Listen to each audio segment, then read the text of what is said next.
At the chop. Wait, I'm sending my girl some money. That's fine. Just give me a sec. How you doing though, brother?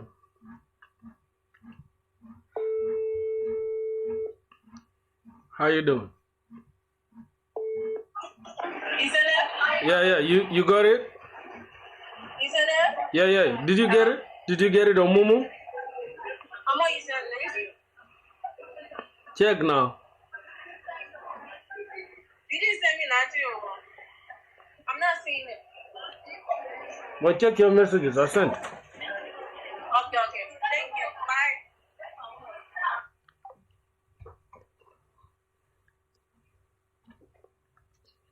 Monster Spring Boot is just a different type of stuff. Well, what do you mean by Monster Spring Boot? Different type of stuff. I'm confused, man.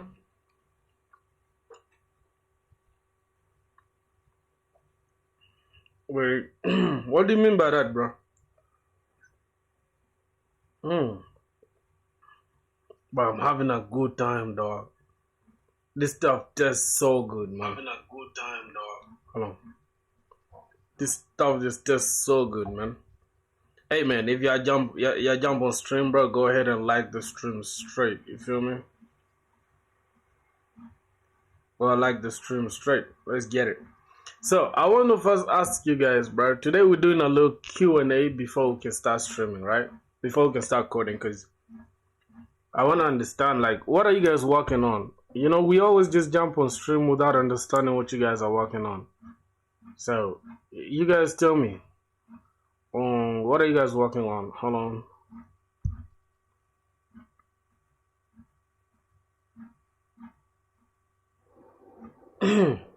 How much have you covered in this stack? Which stack? In which stack, my brother? Which one though? Because you guys are just saying this stack. I'm confused. Which stack are you guys meaning? You mean man stack? Oh, Java? Okay. Yo, you back, Unc? You see? That's good. Welcome back, boys. Somebody's asking, what? How much have you covered in this stack? All right, let me take you guys through my Notion, bro. I think this screen is super. I don't know if you guys like light mode. I kind of like it though, but I think let's just take it to dark mode, because yeah, why not? Anyways, as you guys can see, right, we've covered a few things. I'm done with the object-oriented programming, and now I'm currently just building projects, as you can see. Plus this, I'm planning to cover this as well. I'm now doing this actually alongside the project, because there's no way you can test things like without project. It don't make sense. Good to see you again. Thank you so much, my brother. Thanks, blood. Yep. So hold on, let me just verify that I've sent the money to my girlfriend, because Rana's stressing me out. Wait a minute.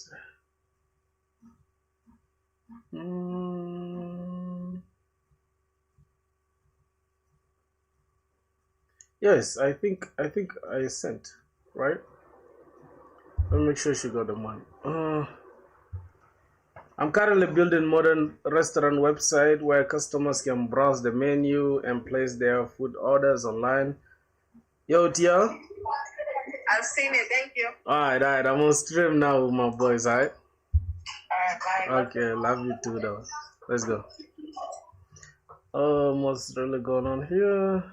This needs reload. Okay, fine. So, my people say, I'm currently building a modern restaurant website where customers can browse the menu and they can browse the menu and place their food orders online. It includes a clean homepage, a well-designed food menu section, and an order. Yo, if it's you that did it, bruh, I'm proud of you. I'm proud of you for real, cause damn, in a short while you've learned that much. Mm. Proud of you, bro.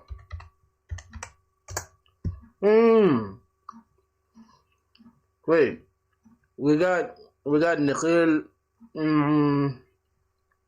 We got Nikhil. We got Nietzsche. Always calling me Unc.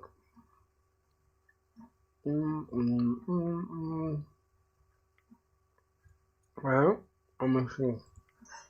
Why? Why can't I watch my own stream? Why? Yesterday, Cloudy brother bullied us all on his birthday. Oh, it was his birthday yesterday. I didn't even realize it was his birthday. For sure.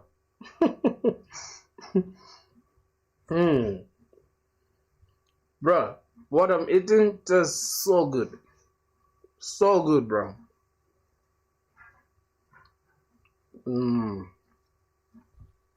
What I'm chopping?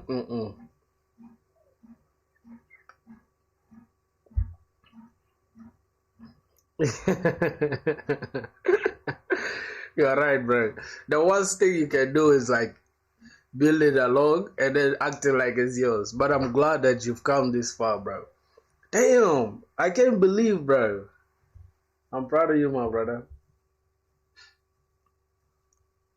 You sang happy birthday for him yesterday, Uncle. I did. I'm just enjoying, bro. Like, I don't know if you guys know this snack, bro. This snack is too cool. Let me show you guys, bro. This stuff is way too cool, man.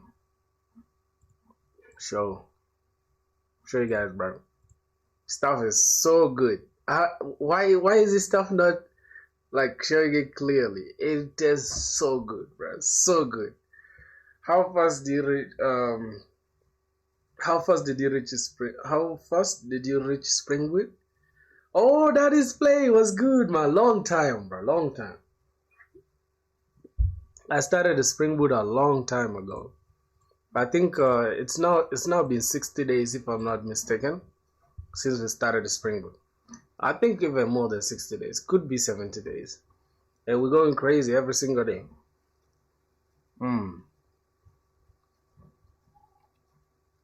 So I'm currently doing this unit test. I'm currently trying to learn unit test.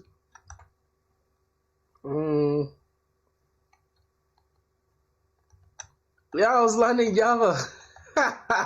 You didn't know? Wait, you used not to watch the streams. I think you were busy or something, right? But yeah, we're learning Java, bro. Did you even do JDBC? I did.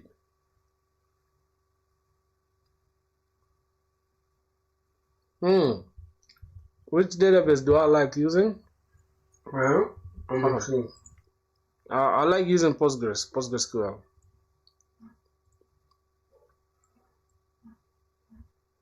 I use PostgreSQL. Let me show you my.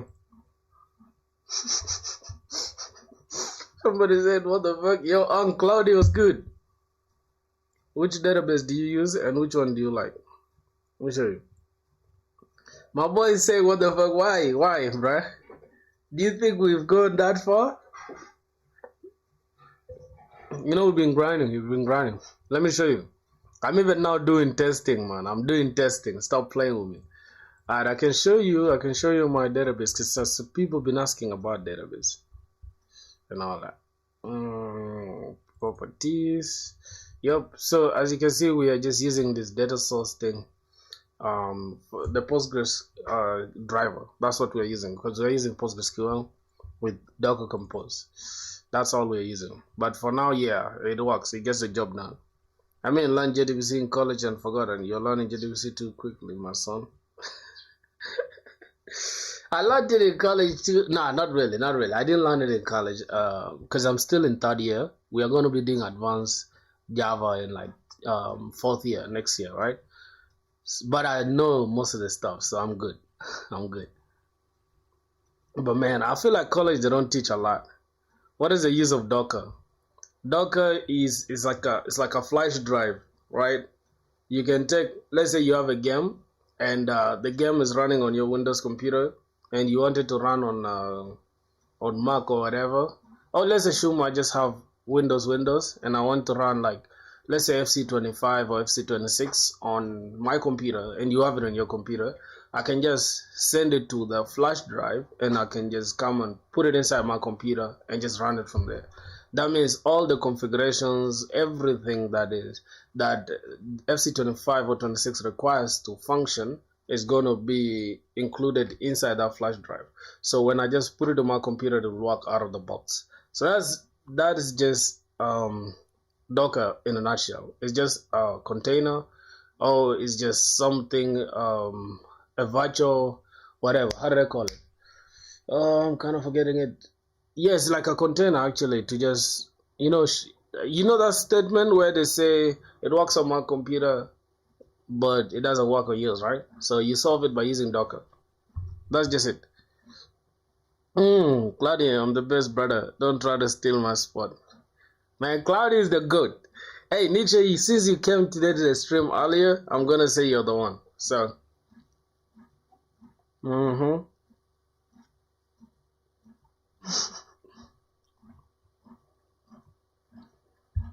Alright, so let's get into today's work. I'm just gonna,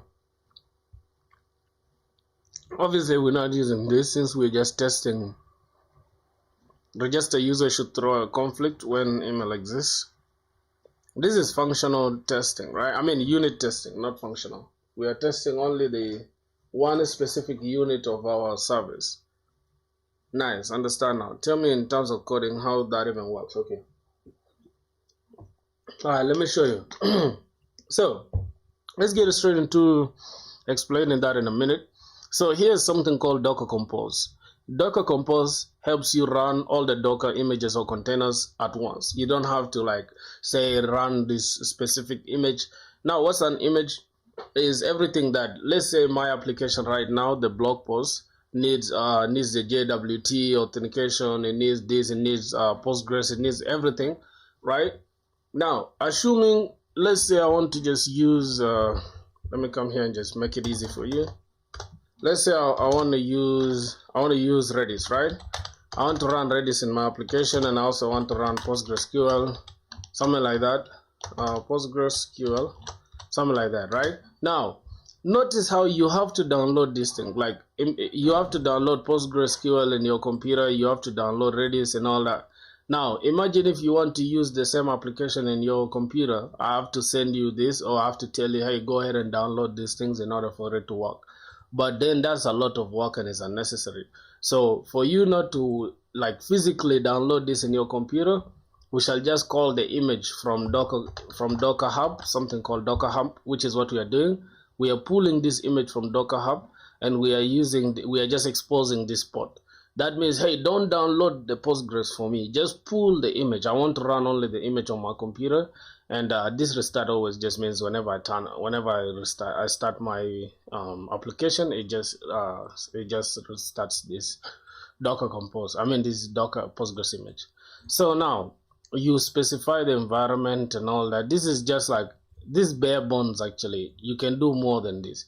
But at the end of the day, what you need to know is that we are just pulling the Postgres from Docker Hub.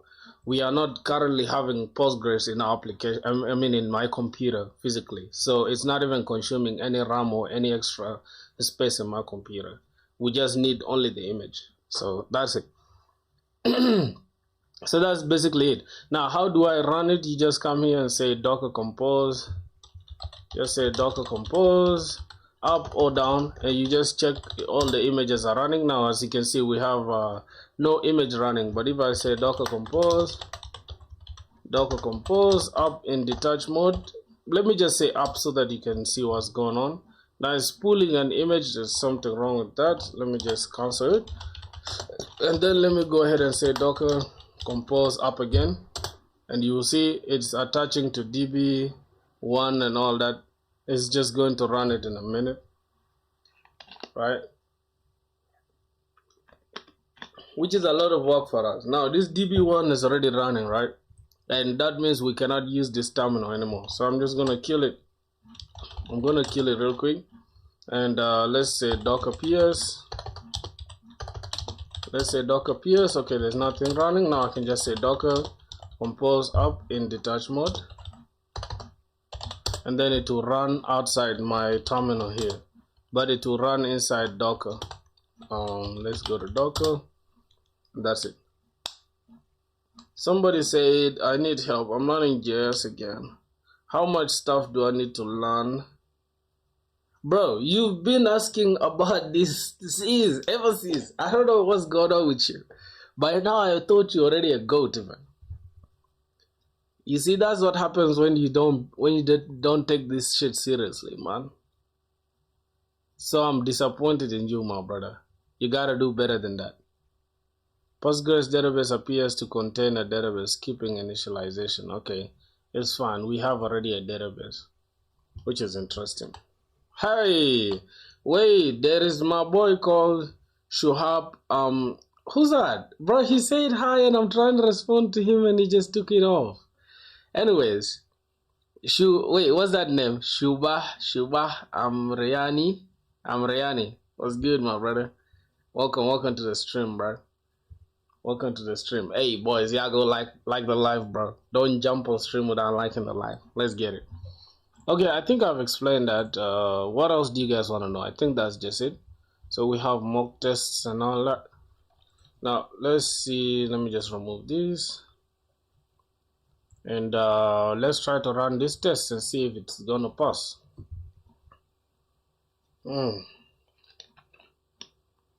Okay, the test has passed, but I can see some errors. I think these are just warnings. I don't know why we have these warnings, but okay, OpenJDK. It will not be supporting Mockito that's currently self-attaching. Now later, okay, this will no longer be supported. This will no longer work in the future releases of JDK. Please add Mockito as an agent to your build as described in Mockito documentation. Okay, let's first check Mockito docs. Let's see what's going on. Okay, what if I want to run this image in my system? How can you do then? And how will you initiate from your side? All right, that's interesting. So what you can do is you need to first go ahead and let me show you. What you need to do in order to have that, you need to download something called Docker Desktop. Okay, it's very easy. You just go, let me go ahead and close this. So you just go here and say Docker Desktop. You get Docker Desktop and then you download the Docker Desktop. You just install it. If you're using Windows, use download for Windows. Using Mac, you download for Mac. That is that. After you download it, it creates a virtual environment within your computer. It's almost like a Linux environment in your computer, right? After that, it will just like detect it that hey, you have the Docker daemon. Docker daemon is like is the virtual environment that's running on top of your Windows, right? And anything you run according to the commands like Docker compose up, Docker this, Docker that, you'll all get those things in. You just go to Docker docs, just like that. And you can do your research on here. Like I feel like you should, as a developer, you shouldn't be afraid of docs. So you can see, you can understand everything from here. Very, very good docs. Hello, brother. I have around 3 years of experience as Java and Spring Dev. Oh, okay. Yes. We love to see Java devs, man.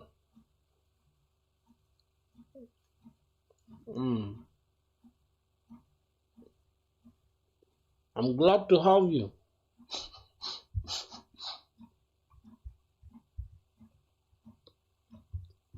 Give me a second, bro. Give me a second. I'm hungry, bro. I'm too hungry.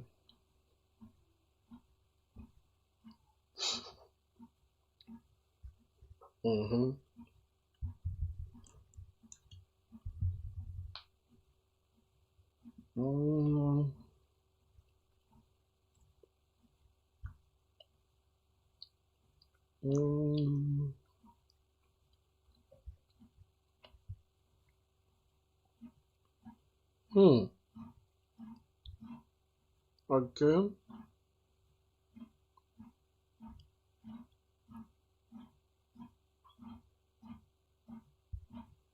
Alright, so we just go ahead and add this plugin.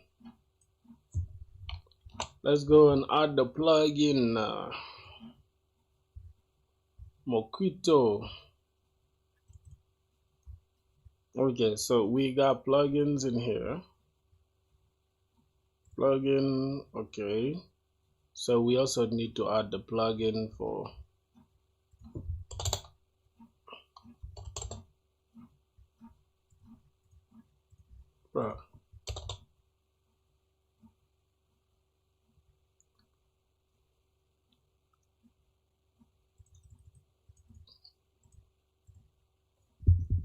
yo, I cannot edit this. What's going on?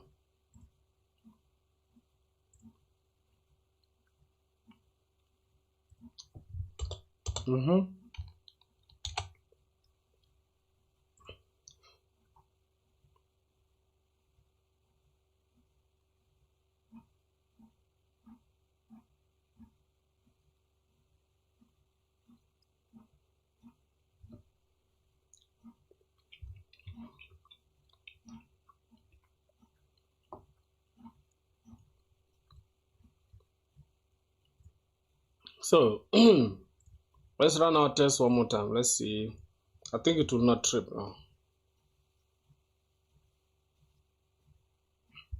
Sharing is only supported for bootloader because Bootstrap class has been appended. What's going on here, bro? Open JDK has issues. See the Discord. Oh, you sent something on Discord? Alright, let me just go check it out. But give me a sec. I'm just trying to understand this.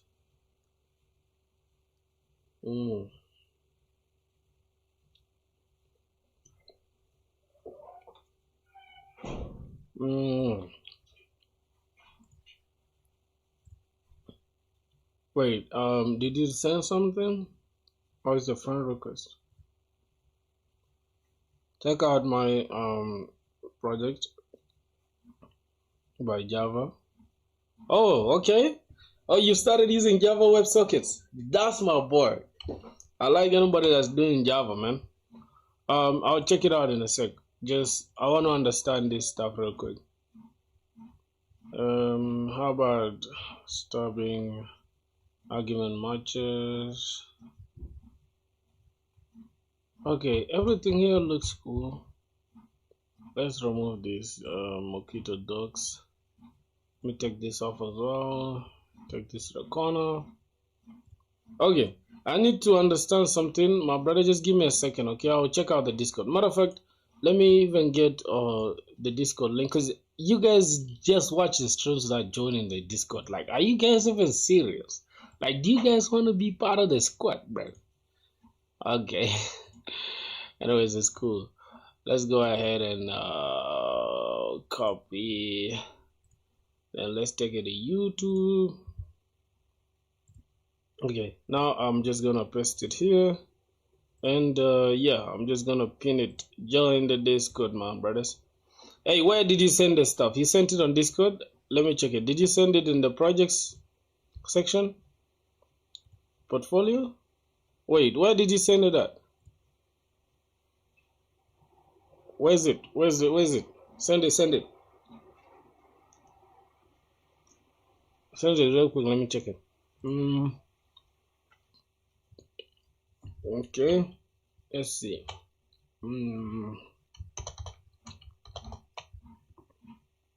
We actually have a problem with this, right? Let's first understand why do we have this error. Okay.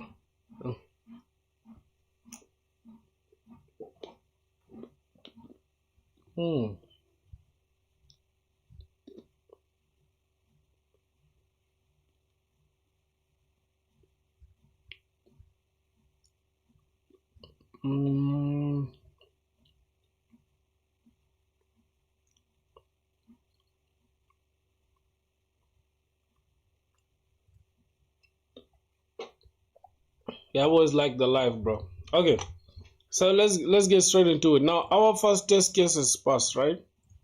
When we register, a user, we need to verify that, hey, if the email exists, it should throw an error. Yo man, long time no see. How you been? Have you gotten a job? Oh nah. Last month I got a job as a UX. Then they told me to do front end again. Ooh. Wait. How are you unemployed? What happened? They kicked you out of the job? Welcome back. You made my day, bro. That's funny. I shouldn't be laughing at your loss though, but that's weird. At least you got a job, right? Unlike me, haven't gotten a job yet, bro. I'm still hustling. Although I haven't been applying for jobs like that. I've just been coding and coding and coding. Mm. So I left during the critical time of the company. The company is going through a lot. You don't want to get involved, right? Where's my answer? What did you ask? Wait, I'm reading from Bro No Code. You're reading from Bro Code? Learning JS again. How much stuff do I need to learn? Should I start React? I mean, can you explain which video should I take the reference for core JS? Alright, Gemini ruined my life. That's sad. Okay, so let's get to YouTube so I can explain. I can give you the best resources to learn, right? So let's go to YouTube. Now, my best resource, right, for you to use and learn. Let me see. Yo, this is fire, bro. I like this. Oh my god, I like these videos. I'll watch them after the stream. I like these videos. I can't lie to you. I'll watch them after the stream. But yeah, there is this React. First, you need core JS, right? So better learn from this guy. JS full course. JavaScript mastery. I think this guy has like the best course on full JS course. Okay. Yeah. Well, this is outdated. You can either use this one. Yeah, I think this one from Hussein Dev is the best. This one is the best because it makes you learn every single thing, like from TypeScript, from Word, like everything that you need. I think this video hit like 1 million views. Yeah, 1 million, bro. That's how crazy this video is. Yeah, so somebody saying I successfully completed this course in 34 days. I'm eager to type a long paragraph and express myself more. I'll do it, but for now, I believe completing this course won't bring happiness to Hussein. What? Securing a job is more important. So yeah, I feel like you better do a course that is like, you can tell people are learning from it. You get. And as you can see, it's 15 hours. You don't have to watch the whole 15 hours. Just divide 15 hours by the number of days. Let's say 30 days. Divided 15 hours divided by 30 days, you get how much time you need to put in every day. So after that, after you learn JavaScript, then you can go ahead and do projects. But don't really do projects in JavaScript. Just go straight to React, I think. Oh, for real? Okay. But me, I don't know. I just like it when I see that somebody else has learned from the same course, Okay. So now we have the test case, which you test for the negative flaws first, and then the next test is going to be, yo boys, if you are new here, bro, go ahead and join the Discord. The link is up there. You feel me? The link for the Discord is up there. Let's see, we got next test, successful flaws. So the first test we need to test the negative flaws. That's what we did here. So let's first understand how it works. Project you sent on the portfolio. Fine, let me go check it on the Discord. Portfolios, all right. Oh, it's you even hosted it. That's interesting. Okay, let's log in. Yeah, let's just say I don't have an account yet. So Emma. Whoa, you even have Google, bro. This is cool, man. You even have Google, man. This is wonderful. Wait, why is it not creating an account for me? What's the issue, bro? Why is it not creating an account? Wait. Why is it not creating an account? Somebody said localhost project. It's not. It's not a localhost project.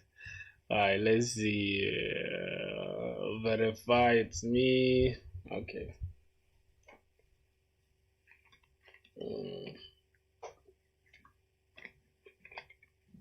What? You need to change your password. Bro, what's going on, bro?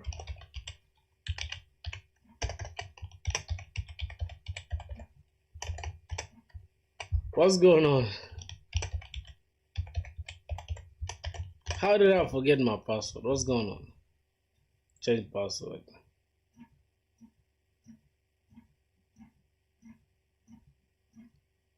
Oh man, this is so annoying. What the hell is going on?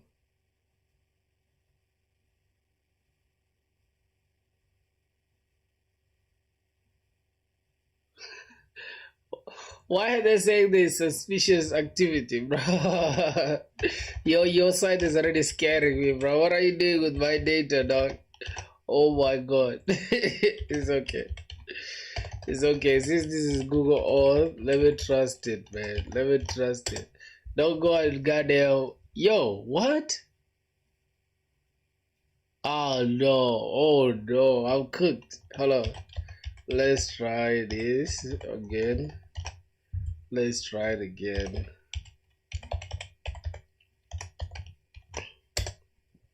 Nah, bro. Come on, bro. What's going on, bro? Hold on. Let me. Yep. Okay. Okay. I'm happy. I'm happy though. Wait, what did you use? Is it Kicklock? You use Kicklock?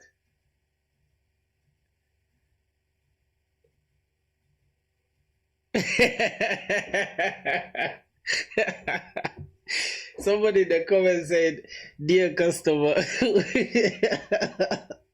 dear customer, would like you to show us your PIN so that we can help you type the credit numbers of." I thought for a second it's phishing attack. For real, bro, because what the hell is going on, bro? This guy is scaring me, bro. So what's gonna happen if I sign out? Are you gonna delete my data? Or you're gonna have me as your user? Then you go and flex to your recruiters. I have 10 users. This is interesting. Alright, let me see what's going on. Start a conversation. Okay, I kinda like this. Let me see. Oh, I can search for email. Yo, drop your email. Let me try to send you. Let me see.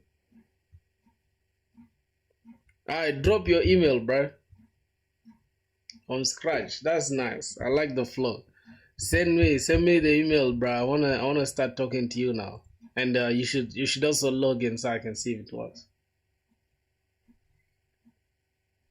Alright, that is bro, like no offense, bro. Like Indians have the hardest names ever. No offense. Y'all have the hardest names, bro. Wow, this is at gmail.com, right? Okay, let me see. At gmail.com. Yo, bro, it's saying user not found, dog. Oh, this is you, right? Okay. Alright. Yo. What's good, my brother?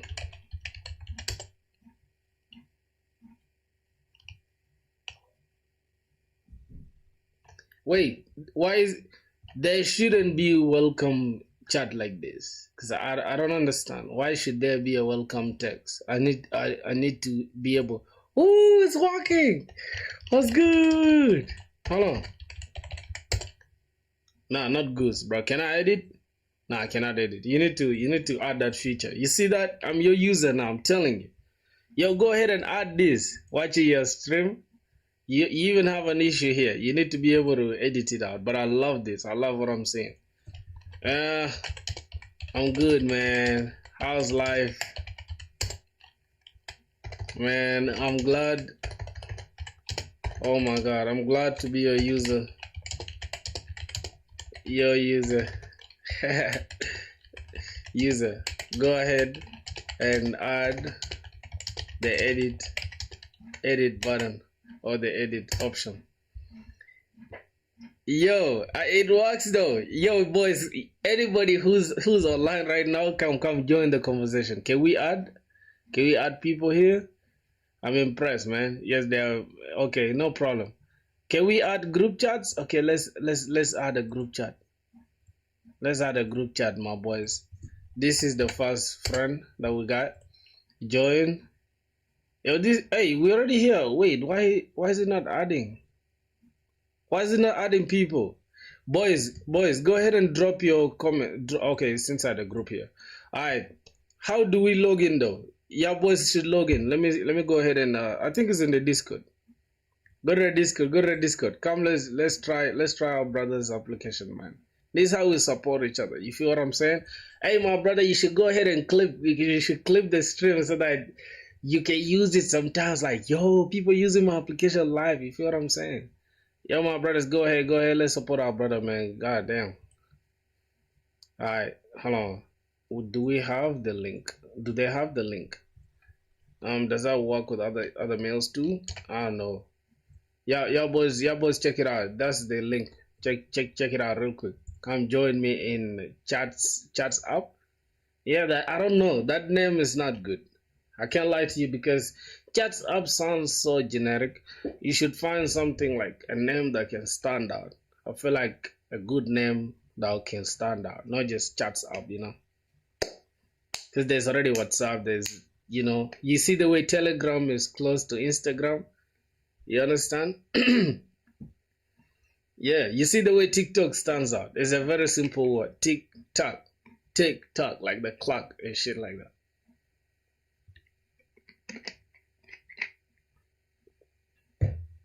Boys, go and join up. Go and join up real quick.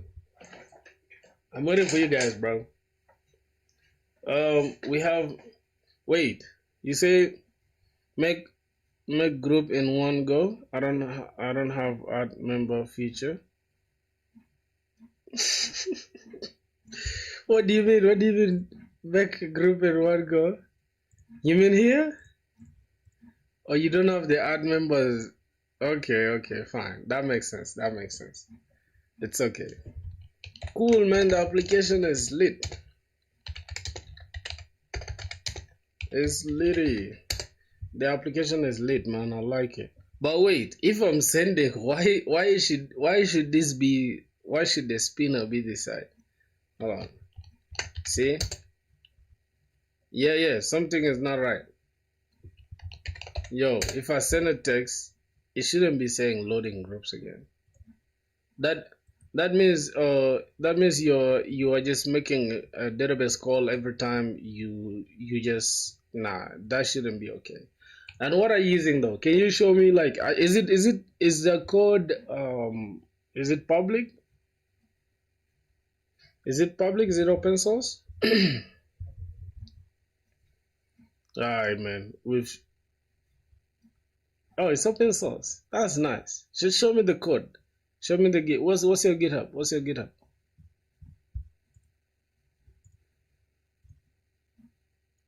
Okay. That's the biggest flex, sending me your stuff within.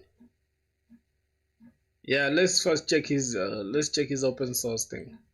If anything, we can contribute to it as well. Alright. Oh my boy, you got only 100 contributions, bro. Why are you hiding your other repos or what? Mm. Mm, mm, mm, mm.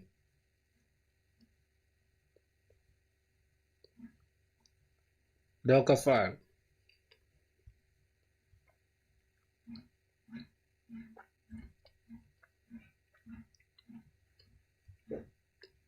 Hmm. Okay. Okay. Also, you are running with the OpenJDK 17. That's nice. Let me check your pom.xml and see. Okay, you're using JWT. I can see you're using JWT. You're also using auth, right? Open auth 2, I think. I saw it somewhere. Oh, he's using Postgres. He's using Postgres, and he's also using WebSocket, Spring Boot WebSocket, and then his JPA, Spring Security, Spring Web. That's cool. Lombok. Okay, the usual thing. Oh, you also have mail included, right? Which is okay. That's nice. What does this dependency do? This Koheri Java or whatever. What does it do?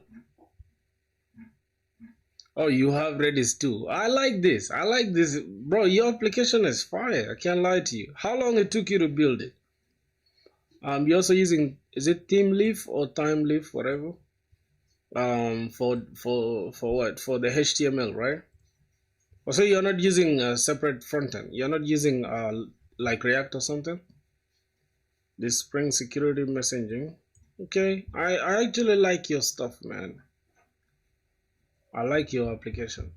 Let's look at the main. Let's look at the chats app. Look at the controller. Matter of fact, let me look at the service. Close the controller down. Look at the service. Okay. Oh, global exception handler. I would say this. Exception handler should be outside the service. Don't include the exception handler within the service. Doesn't make sense. Exception handler is just on, you can add it under global handlers, or you can just say error handlers. Because error handling, there's no way error handling should be within the service. You understand? If you get solid principles, right? Which is I think solid principles. Let me open this so I can show you in a second.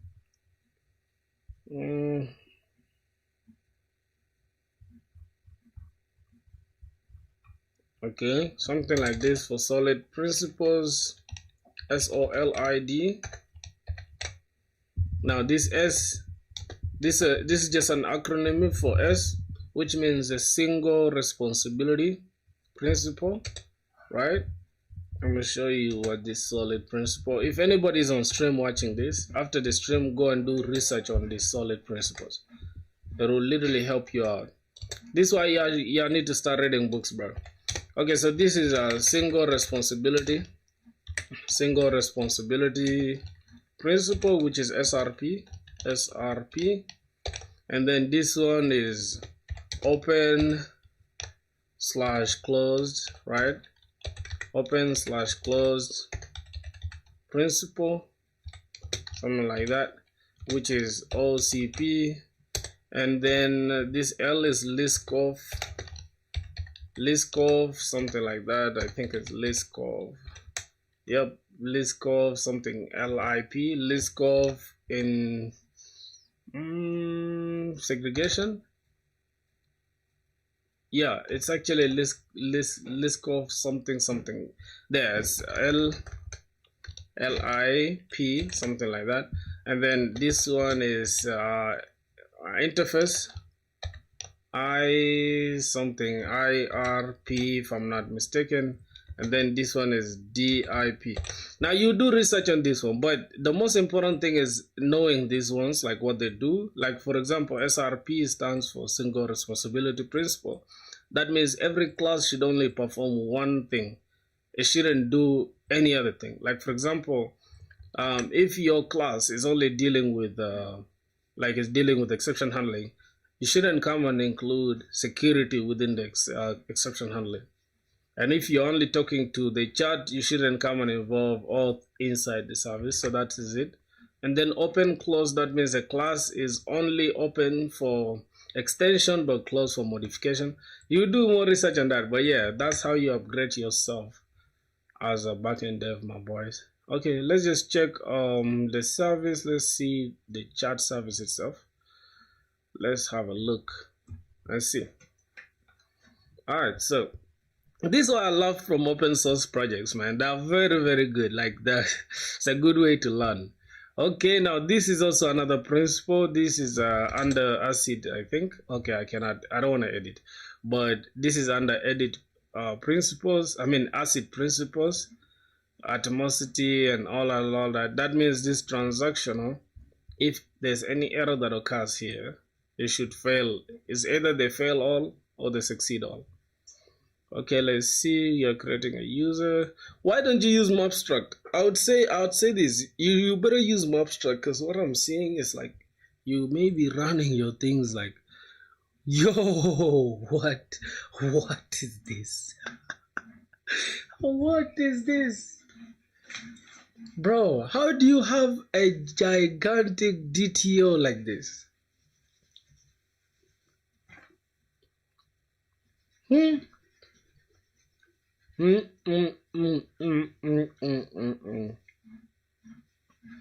This is a gigantic DTO, but it's cool though. I feel like they are clean. You have the API error, you have the response, the auth response, the chat DTO, the details, the chat request. So what are you using to combine them together? Let's look at the entities. I'm more interested in the chat one. Alright.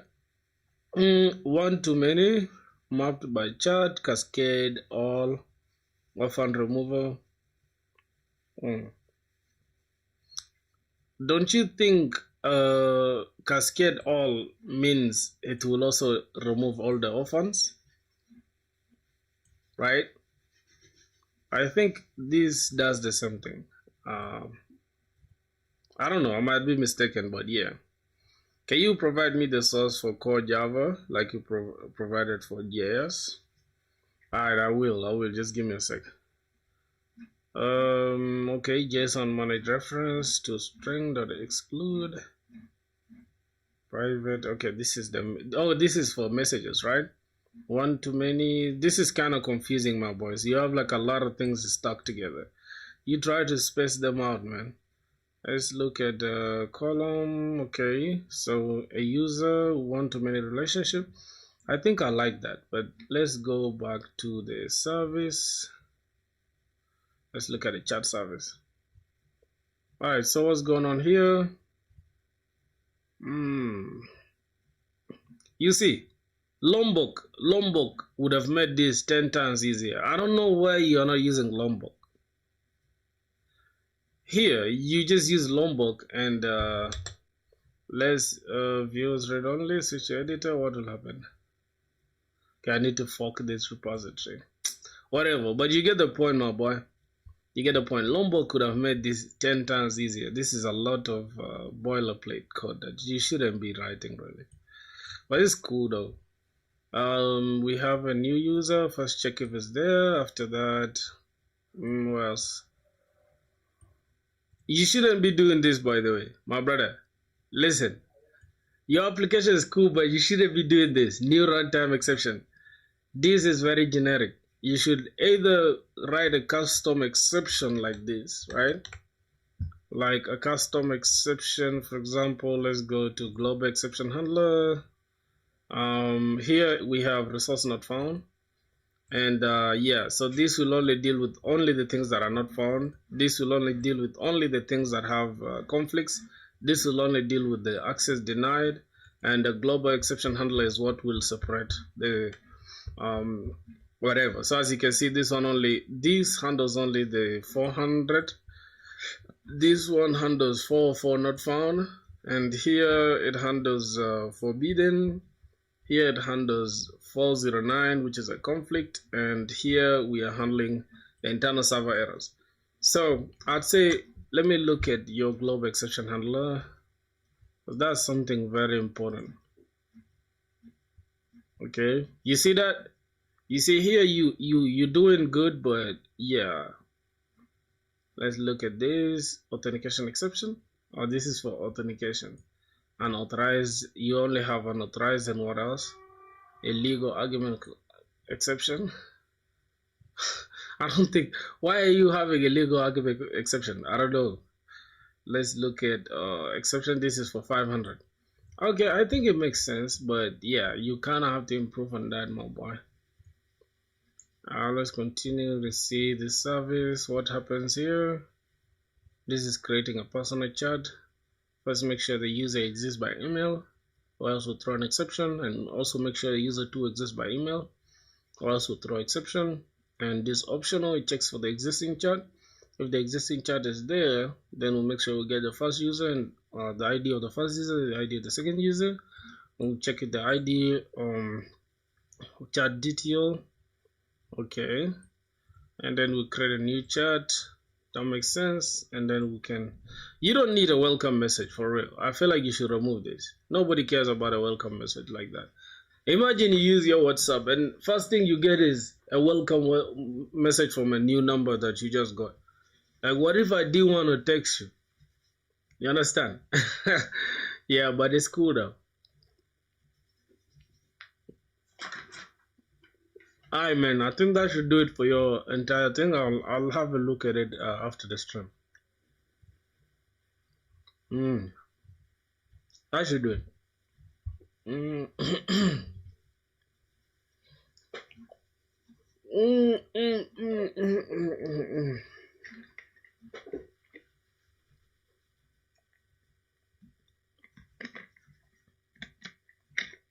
So, my boy Nico, your name is hard, but I'm just gonna keep it as Nico like that.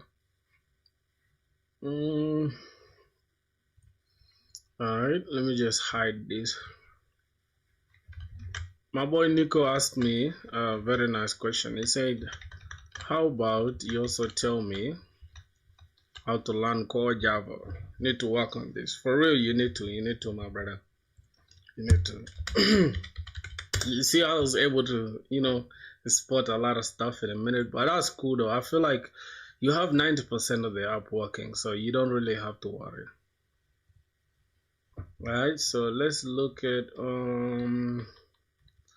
what's the name? Okay, yeah, Java. I think for Java full course, this is the best guy to learn it from.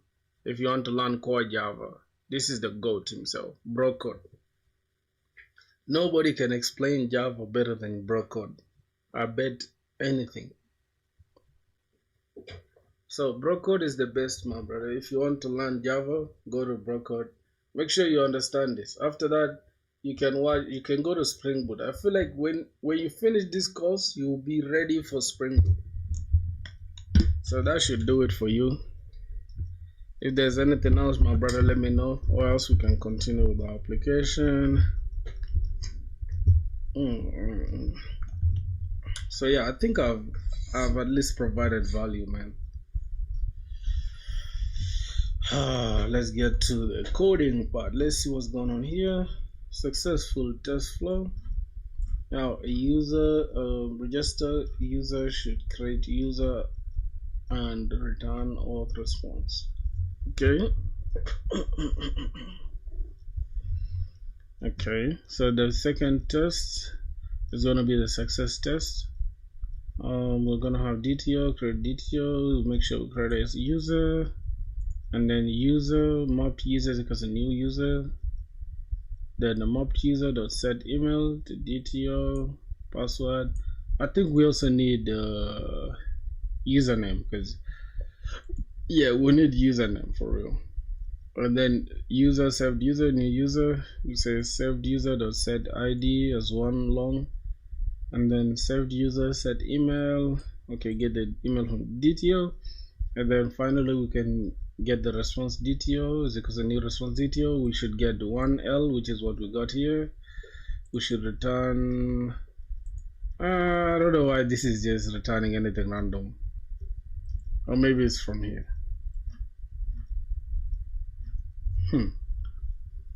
Well, this is kind of confusing me for now, but what's going on here first? We create user DTO. Okay, then we map user. Okay, we are only mapping the okay. Then when user that this exists by this, get this and return false. Exists. When the user exists by email, return false. Why is it returning false? I don't know. When the mapper user mapper dot user entity to user entity DTO dot return the user mapper, and then the password is encoded, then return encoded. Then saved user should return saved user. JWT token any map. I don't know what's going on here, really.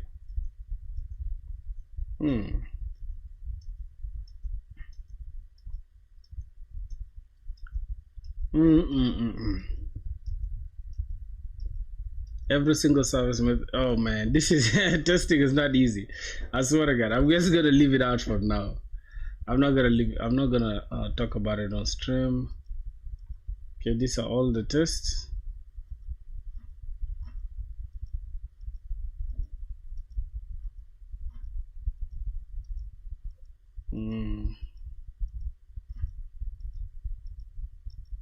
Okay, I'm just gonna leave it at that.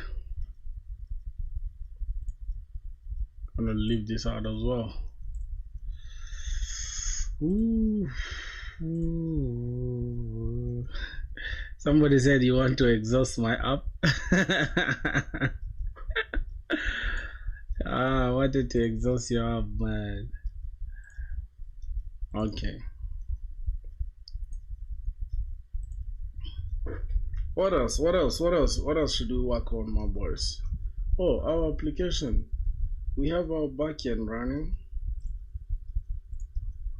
Okay, let's close this. Oh my goodness. No way.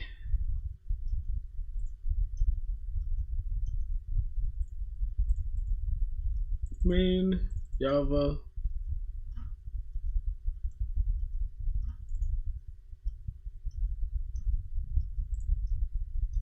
Spring Boot. What's good, Greedy? What's good, my brother? How you doing?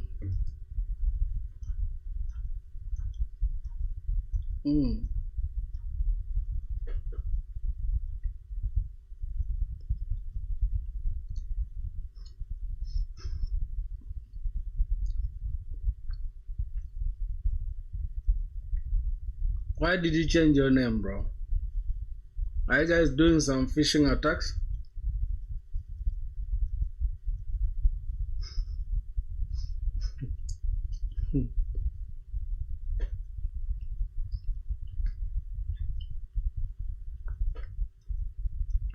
Listen, boys, can you guys let me go to let me show you what we have on the front end.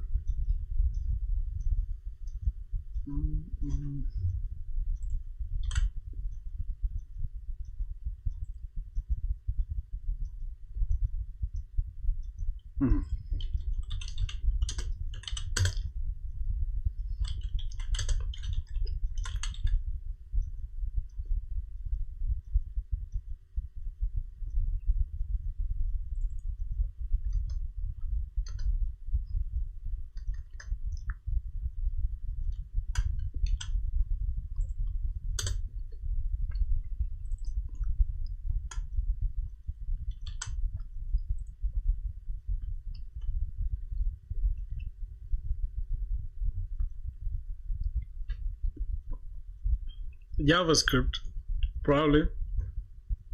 Golang. Yeah, Golang. Choose Golang, bro. Golang is like is the GOAT. I like microservices architecture, but that's something I'm planning to like dive into. Because bro, I hate working with front end. I can't lie to you, bro.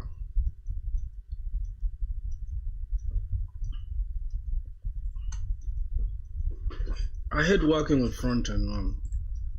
Just so annoying. Let me log in as admin.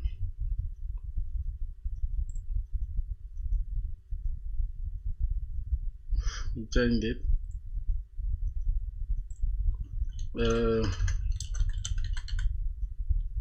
Coding is dead. Great.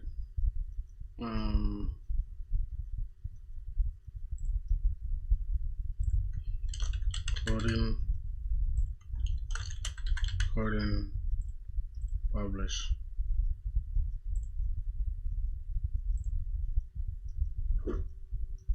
Post not found. Go back home. Good. We're going. This is supposed to be the time it was created, right? Created that. Let's go back to the homepage.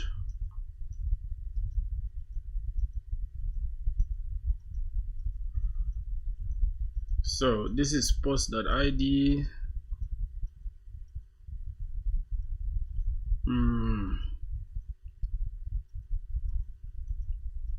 This is the card. Let's go to the postcard. Okay, so this is a formatted date. Not the formatted date, bro. This is too much work. This is created at. So post.created at. Wait, why is it wrong? Why is it wrong then? Why is the date wrong? Wait, the post you're looking for doesn't exist. What? When we click this, when we click inside the card, right? Let's go to the home page. This is super annoying. App, homepage. When we click, what happens? No post available yet.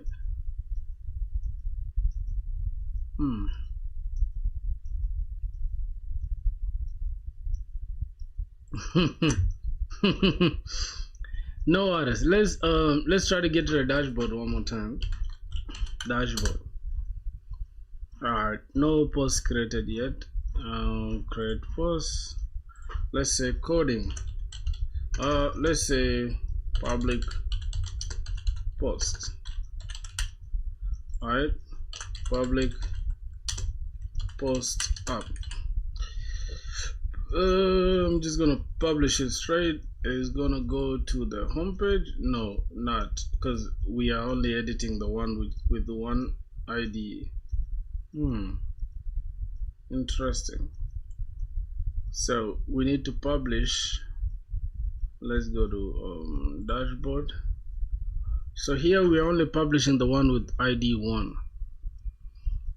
So this ID here, we need to say it should be, rather than ID here, post ID, whatever, we should just call it ID.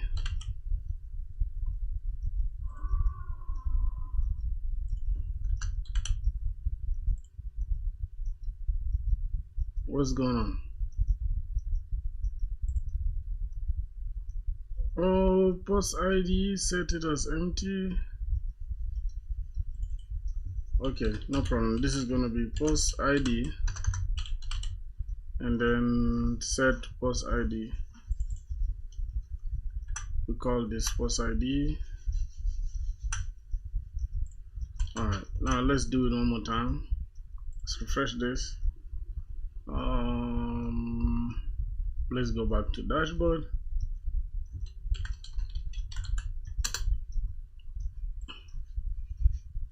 Something is not right. What's going on? Failed to fetch. Why is it just running every time something changes? Coding 2, let's say coding 2, change it to publish. Let's go. Something is not right.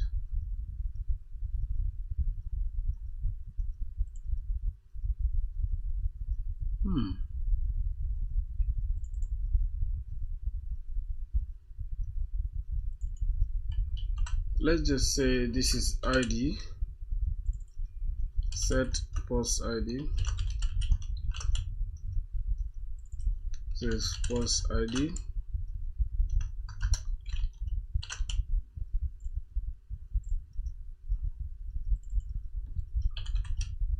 Post ID.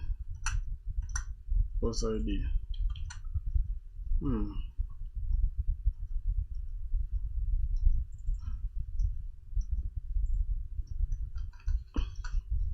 Post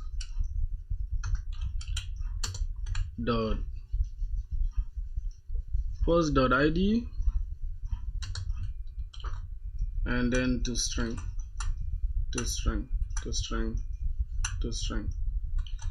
Let's see if it's going to work with the toString method.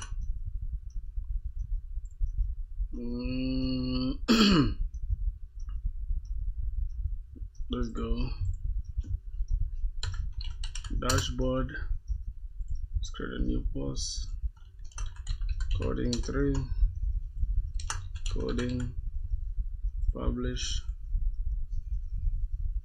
Yeah, this is not working. The front end is cooked, man. The front end is so cooked, bro.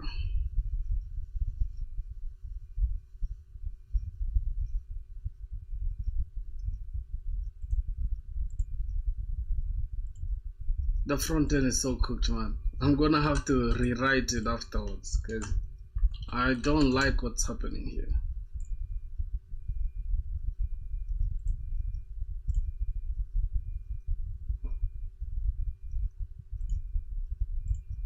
Let's test it using Postman.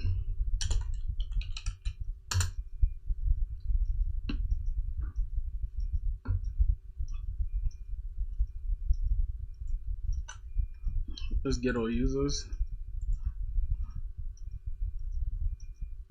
Okay, we have the admin.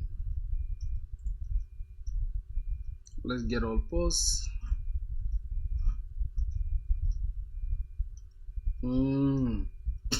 Now let's get all drafts. I think we have all draft. We have the other ones in drafts. Forbidden. Okay. Let's try to log in with the user. I think. Okay, that's it. We've logged in with the user. Let's just go ahead and grab this and add it here. Get all posts. Get all drafts. No, we'll replace it with that. I think we should be able to replace it here in the authorization. Bearer token.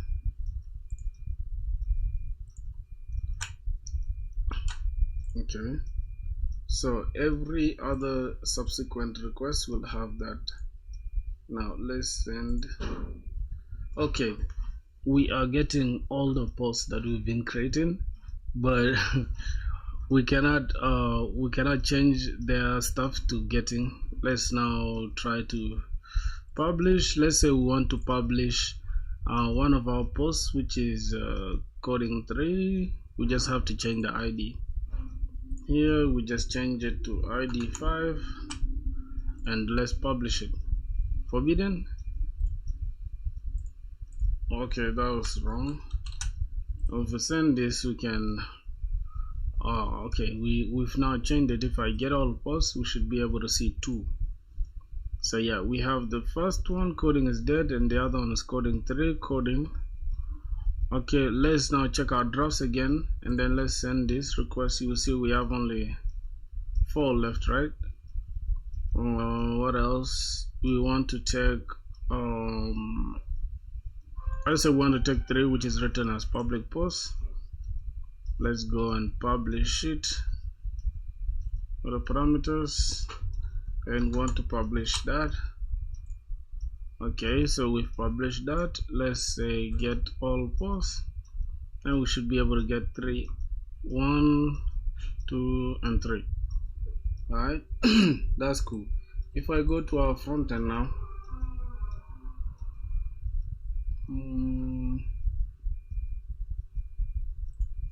and run it again, npm run dev.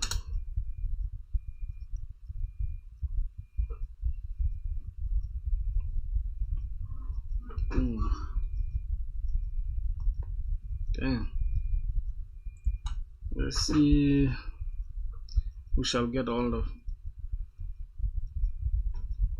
So we are getting the posts, but we cannot be able to create them from here. That's the problem. That means our backend is working very well, except our front end is trash.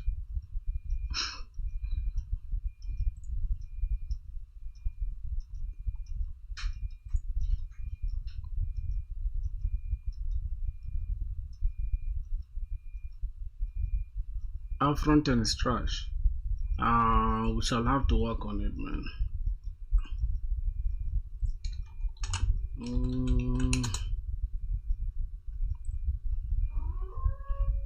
Okay, I think that should do it. So I think the last one we shall work on will be comments.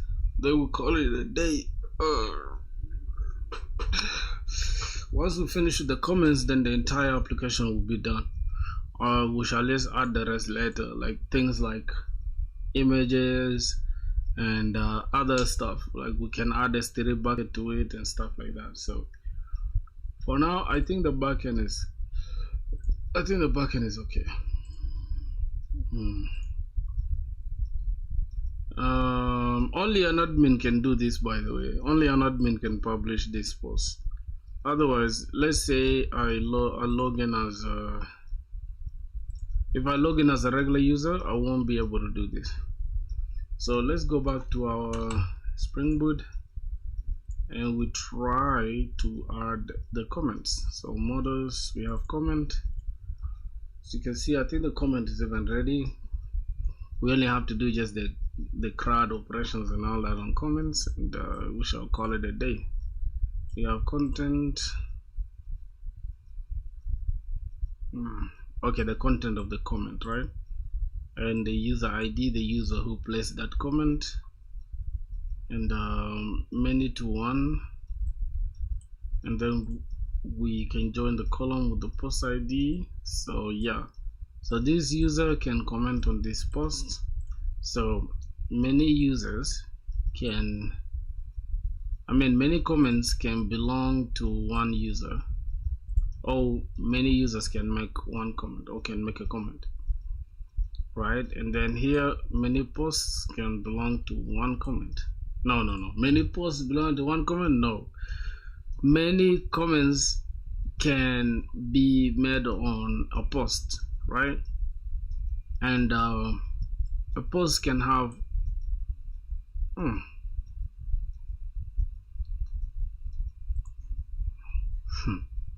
okay, let's look at the DTO comment and create comment DTO. Now I think I gotta open the door, my boys.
So what do we need from a comment? We need to be able to return the ID, and yeah, we can create a comment and we need to return a response for that comment that we've created, right? Okay, so let's create a, we're gonna have comment response detail. Okay, just added. That's cool. So for us to create a comment, we need to have the title, I mean the comment itself, right? So I don't know. I think we only need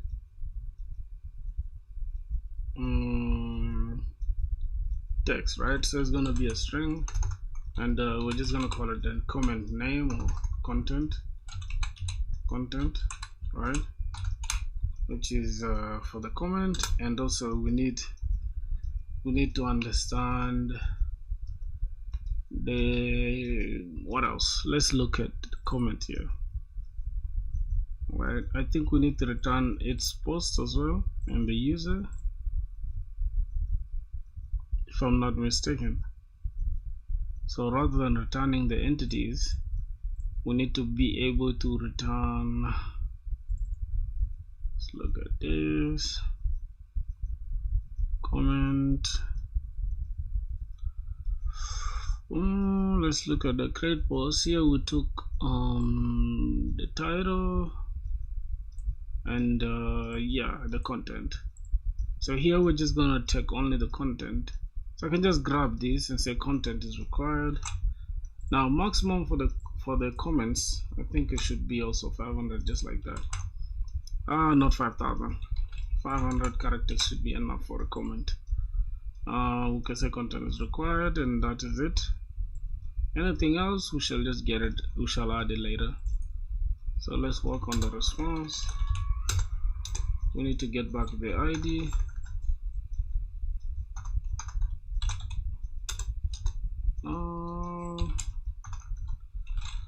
We need the ID and the content itself, right?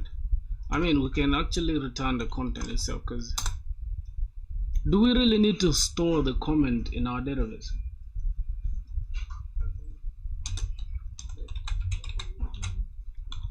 Content, what else? We can just return the created ad, right? Okay, the time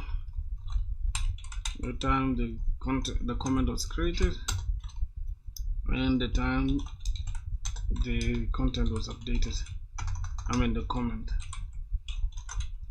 I think that is okay. Let's look at let's keep this open somewhere. Comment, okay. All right, we have this, and comment, we need to add update timestamp. All right, what else? So here we have many-to-one relationship with the user, and we have many-to-one relationship as well with the post. So just like we did it here on the auth response, I mean, where we are returning the user response detail, then we are returning the entire user, we can do the same also as well here, where we are returning a response. We can get the user by getting the user response detail, and we also need the author. We can say author or user, whatever. I think let's keep it as author, just like we did it here. String, oh my god, I mean, we can use it as really just, let's just say user. All right, and also we need the post, so we can say post response detail, and we can call it post. So now these are the things we need to get back. We need to get back the comment that we added, the user that added that comment, and also the post under which we added that comment. And that's it. So I think that should do it. And then when we are creating, we only need to just create only the content itself, which is the comment, right? So I think that should do it for the DTO. If there's anything else, we shall add it. I'm just gonna close it off. But first, before we go ahead, let me just make sure we are straight before proceeding. And what's going on here? Comment response DTO is never used. No problem. Okay, so let's look at this and say, is our comment okay? Can we proceed with this? Let's leave this. So we can have, first let's pick this. Let's go to AI. Let's look at, can we open ChatGPT? I think that will be better. ChatGPT. GPT. Okay, open ChatGPT. Let's ask a question. Let's send this. Just gonna open this. Okay. And let's open the comment, creating comment DTO. Okay, press that. Then we can go ahead and grab this response DTO as well and say, what do you think about it? Okay, on my blog post, what do you think about this? Is it okay for me to go and build the regular create, CRUD, which is create comment, create or update comment. I think that's all we need the user to do. The user should be able to delete their comment as well. CRUD operations on comments. Let's see. And give me the code. Just audit me and I continue. Okay, let's see.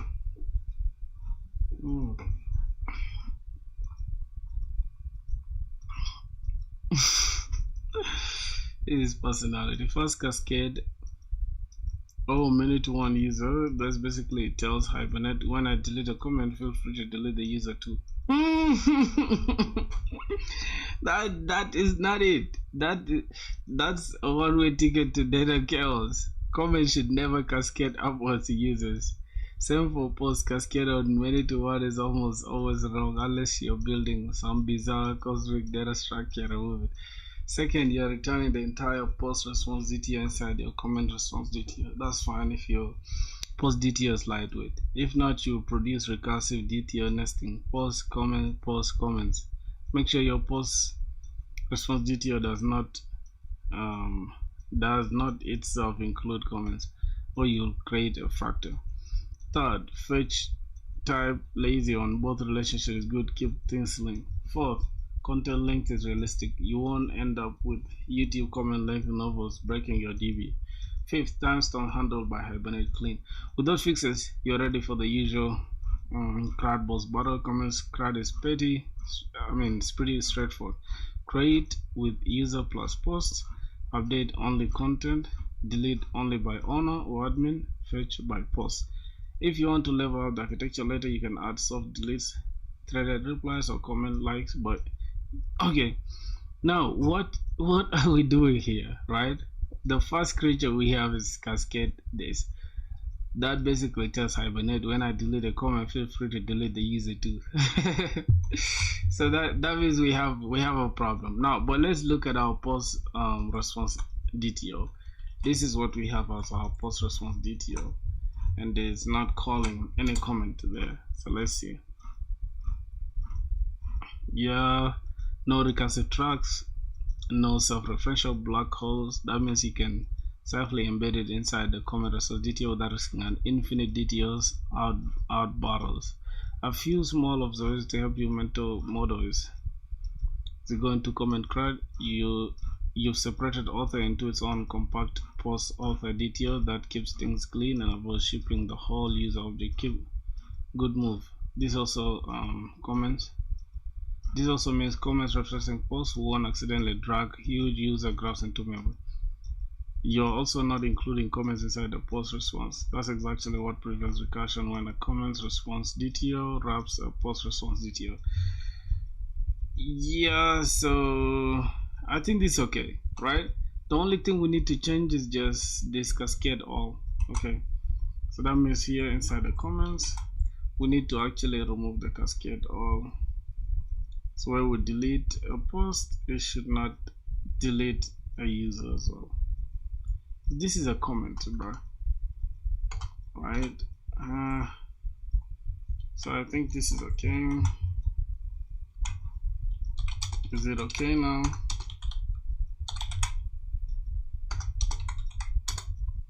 Okay. Now it's clean. You've removed the dangerous cascade, but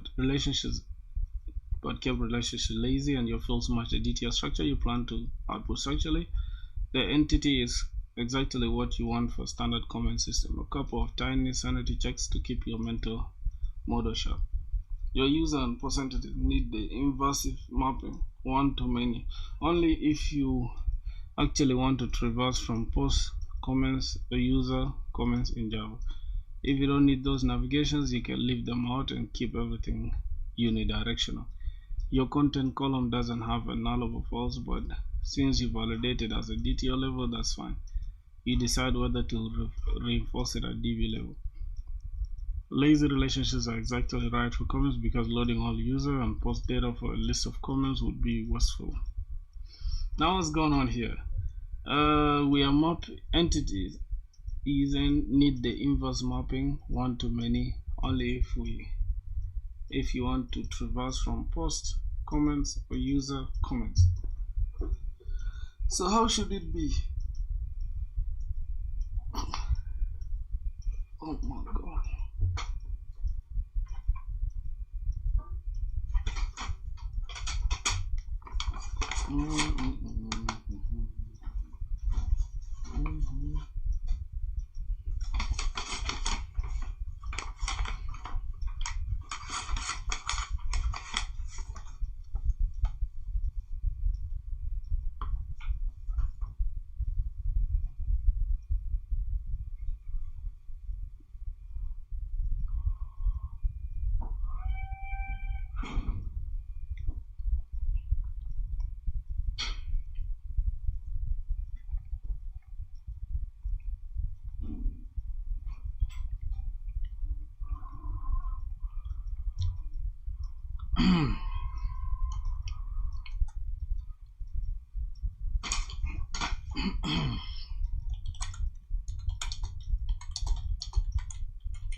Okay, a comment belongs to exactly one post. A comment belongs to exactly one user, but a post has many comments and a user can write many comments. Now, which one is which? I'm confused now. Inside the database, this naturally becomes each comment row stores post ID and user ID. That's that's many to one. Each comment stores post and so that is many to one. Mm, from comment post, from comment user. Many to one. It makes sense. On the post side, if you want to fetch comments, you add a one to many mapped by post. But here's the twist. The most important mapping is always the one many to one on the comment. That's the structural backbone. Comments point upwards towards their parent objects. That's the reliable model. Okay, the one to many on the post side, that's just a convenience mirror. You only add it if your code actually needs it. For a blog where the front end displays comments under each post and shows the commenter's name, here's actually what happens. You never need one to many to show comments under a post. You just do select all from comments where the post ID is equals to and join the users to get their names. Okay, find post by ID, then you post. Okay, and you already get the user via one to many mapping. So the client gets comment content, user info, post info if needed. Unless you want to navigate from post comments in Java objects. Many to one is essential mapping, is optional sugar. Alright, so we can just leave it out, right? We can genuinely leave this out. I don't think we should leave it out though. Let's just keep it the way it is. If there's anything, we shall add it. So now let's go to the services. Now we are done with the models. We need to go to the service.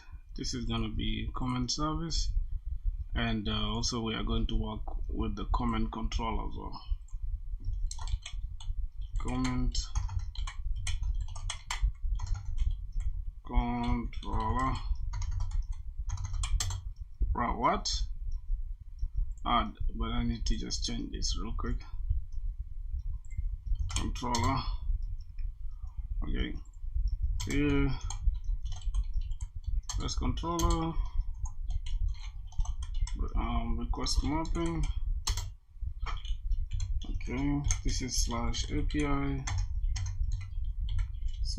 /posts /comments.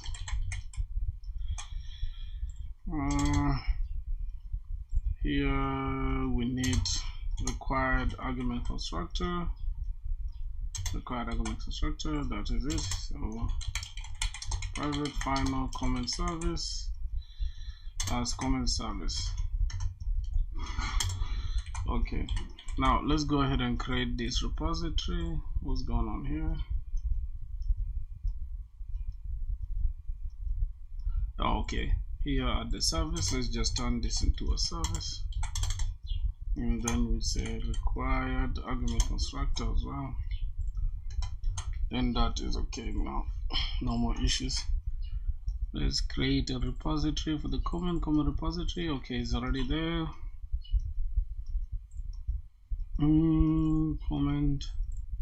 Let's look at the private final comment repository as comment repository, and also we need to get the mapper. We need to map. Create this interface. Comment mapper. Add this. And then we need to call this as we need to annotate this with mapping mapper, and then inside here say component model is Spring.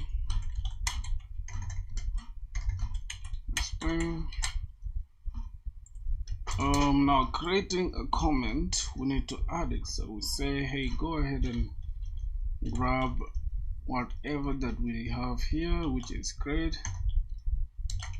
I think it should be comment response DTO as DTO. Go ahead and convert this into to comment response DTO. I mean to entity rather, to comment entity, and we're gonna pick out the comment entity. Okay, now here what are we ignoring? Speak out mapping. Let's go ahead and just say ignore the ID. We don't really need to worry about the ID, so target ID, ignore true. What else do we need to ignore from here? If there's anything, we shall add it. Now we need to now convert from entity. Here's from DTO to entity, entity to DTO. Now let's take in a comment as comment, and we say to comment response DTO,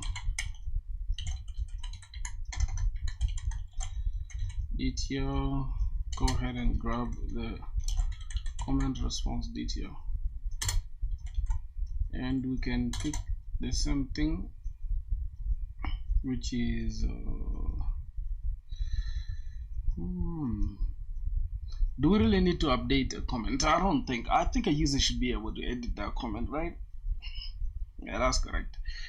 So we are gonna say go ahead and grab for me void,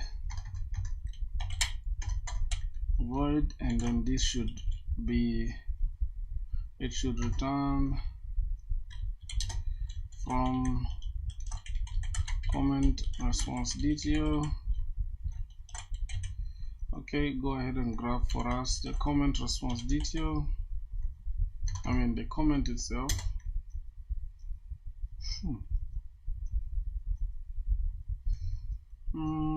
Something's not right. Yeah. It's okay.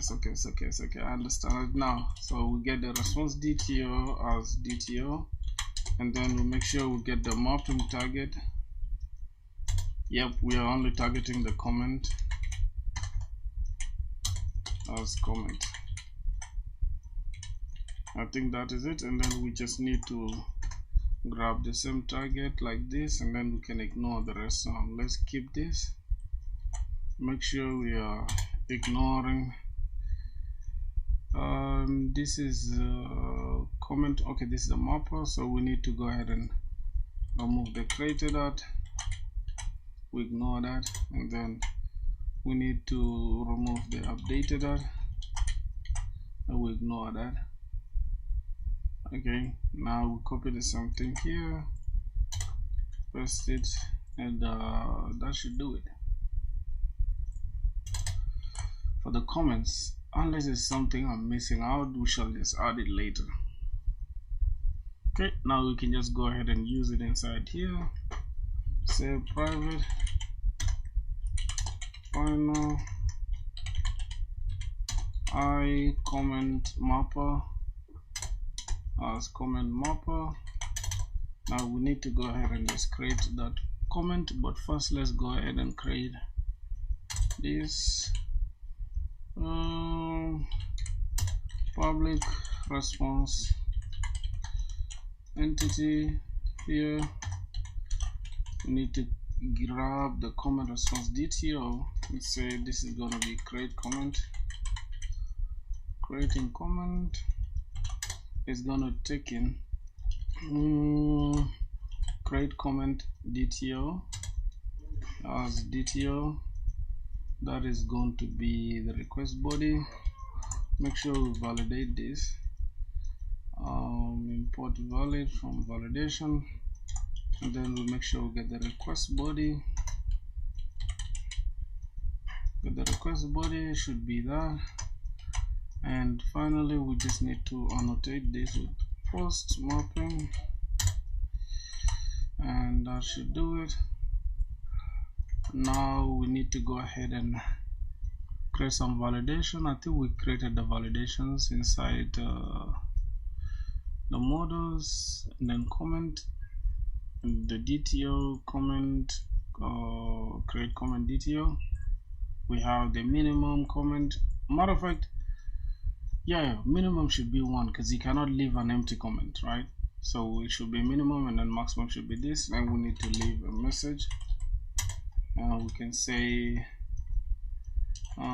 comment should be at least 1 character and not more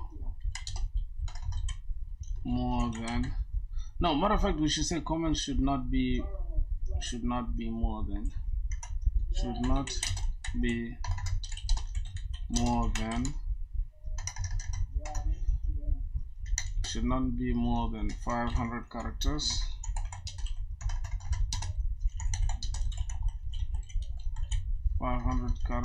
Characters. Okay, and content is required. So if it's blank, that means obviously this one will catch it if we fail to catch it with a blank, and then that is the validation that we need. So here let's say comment response DTO as response is equals to, we need to now get the user service. Let's inject it here, private. Why no, not the user service, rather the comment service. Comment service as a comment service. Comment service. We don't have the implementation. What's going on here? It's already defined in the scope. Oh, okay, that's what we're seeing there. Okay, my bad. Comment service dot. We need to now go ahead and create comment. Make sure we pass in the DTO, and then we just return response entity. Not response, it's supposed to be return response entity dot okay dot status, and then http status dot created dot body, and then pass in that response. Alright, now we need to just go ahead and grab this create comment, and we go and create it inside the service. So public, here we're just gonna say comment response DTO is gonna take in the create comment, and we are just only going to grab the create comment DTO, and that's DTO, and yeah, we can now create our comment. Then first, what do we need in order to create a comment? We need to make sure we get the current user. So let's go ahead and create that. Private user, we're just gonna say current user. Let's go ahead and import this user class. Okay, so we get the current user. Now what we need to make sure we create this var, and then we say auth is equals to security context holder dot the get context and get authentication, and then finally we can say if the auth that we have, if auth is equals to null, if it's empty, or auth, or we don't have the principal, that means we don't have the logged in user. What's going on here? Okay, if auth is equals to, wait a minute, if auth is null, just give me a sec. If auth is, oh yeah, the Mukhtar में बंदा है? The kid's not there. He's done the weekend. Can you? Where is your kid? Is it? I'm saying me yet. Oh, sorry. The shake. You scared me, bro. I thought maybe you lost it. Okay, so good. Is equals to null then we can just not return null. Actually, we need to throw an exception. Throw a new exception, and we are going to throw the user. Let's go back to our exception handler. We need to throw access denied, right? Because only authenticated users can make comments. I don't think only authenticated users should be able to make comments.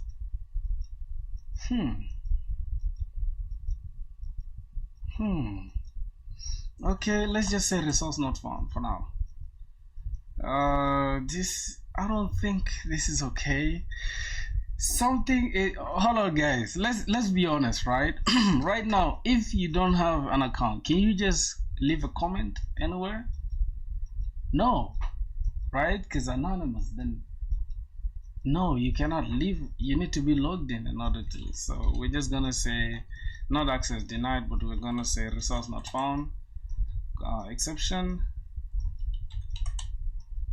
resource not found exception, and we're just gonna say user not found, right? We're just gonna say authenticated user not found, or we can just say authenticated user not found. I think authenticated user not found. And if that is all said and done, we can just go ahead and return. We return the user object, and we just get the principal. That means get the logged in user. Okay, that is that. Now we can come here and say if user as user, or we can just say current user, or could say current logged in user. Then we'll grab the get. This should be get current user. Let's just say get current user, so that we can use it here and make it get current user. That means that's the logged in user. And if we do not have the current user, so if we don't have the current user,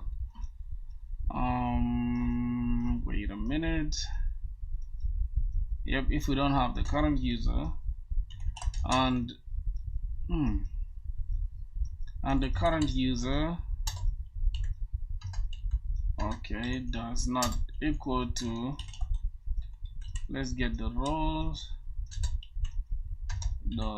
I think admin can even leave a comment, right? So we don't have to even check that. We're just gonna say if we don't have the user, if we don't have the current user, then we need to throw something. We can say, hey, users, you are not logged in, so you cannot. Hey bro, how's it going? Everything is cool, man. How's everything, brother?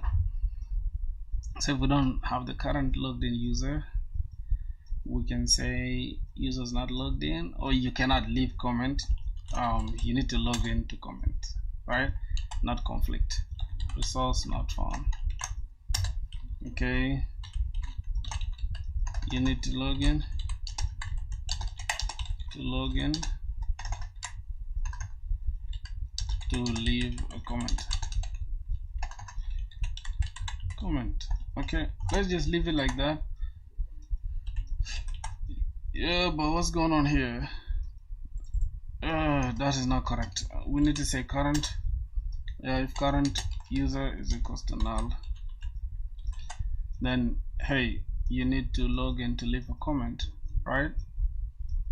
If that's okay, but I think right, us having this current user thing is gonna make it easier. We're gonna say authenticated user not found. It's still the same thing, right? So we don't even have to do this check again. That is just unnecessary. But previous day I also completed this same project. That's interesting. I'm proud of you. Okay, so that means we need to assign user. Do we have to get the user from here as well? Yep. How do we do that? How do we assign the user to the current user? Let's grab the user as user, and what, we have a related problem.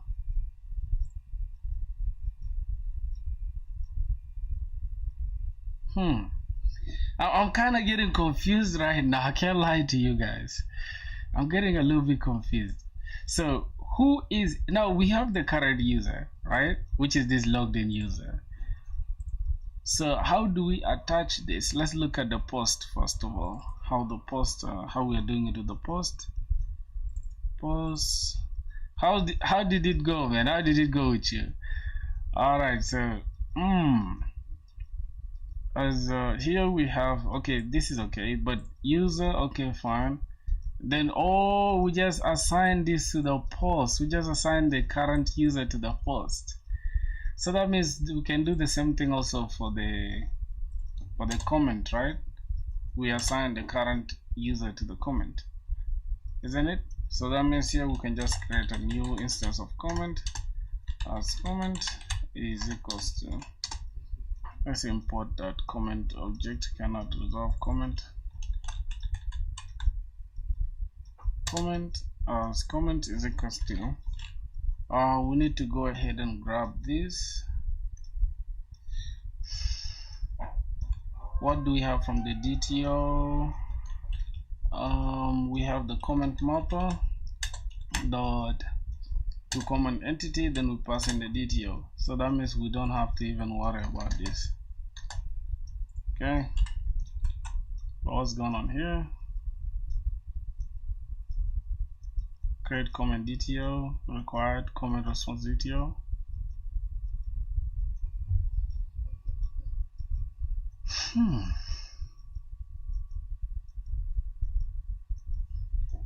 Let me wrap my back very well.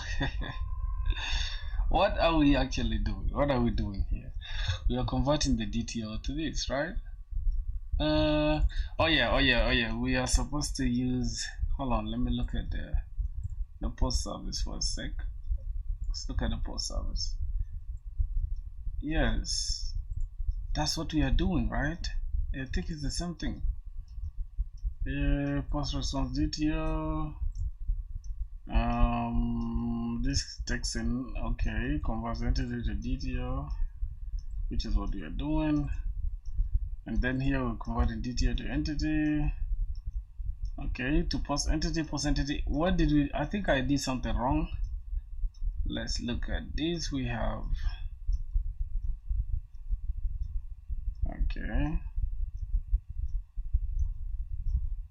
comment to comment entity. Wow, now I'm getting confused. I swear to God, I can't lie to you guys, boys. I'm getting confused now. So let's look at the comment. Let's say comment dot set. We can set user, and then we set it to the current user. But what's happening here? Let's just see. Okay, this is DTO. That means we had something changed in the comment mapper.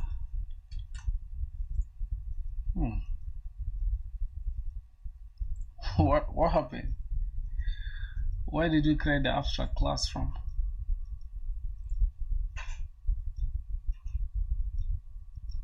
Am I tripping?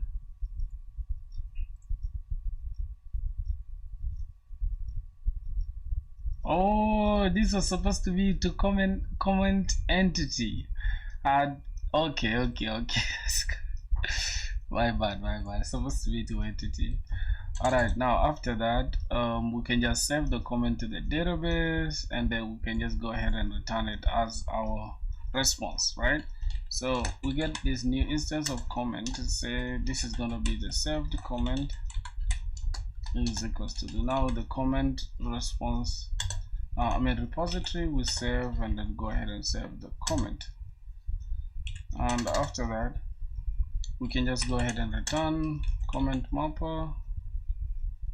We can just return this to comment response DTO, then we save, we return the saved comment. Alright, I think that should do it. Unless there's something wrong I'm doing, but this is correct. This is literally correct. Unless there's something I'm doing, this should be correct. This is creating comment. Creating comment. The next thing is to attach it to the controller. Comment controller. Okay, this is fine. I already did that. So I think we only need to just update or get all comments. so that we can display them under every post. So we can have public response entity. Grab this. Matter of fact, we should just grab them as a paginated list. Or should we? I think we shouldn't be paginated, because yeah, it shouldn't be paginated. There will just be a list of comments. Should just be a list of comments. Just give me a sec. Oh, my computer's very low, but it's okay. It will just handle this right now. Now let's just grab the response entity, comment, response detail, response entity. It should return comment detail, and then we just say get all comments. Here we just need to grab all comments, and that should be it. Now we can say we can just say return comment service dot get all comments, get all comments, and that should be it. Okay, this is going to be comment response DTL as response is equals to comment service, and then we just return response entity body, get that. Okay. Lastly, we just need to go and create that inside the post service, not post service, but comment service. Let me remove this. Alright, this is going to be public response entity, comment response detail, grab all comments, and we're not picking anything. It's gonna say return. We need to get the comment repository dot find all. Just grab all the comments. I feel like comments should be paginated, bruh. I don't know what's going on here. Provided a list.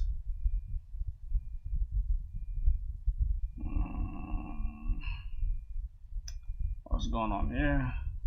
Required type is comment response detail.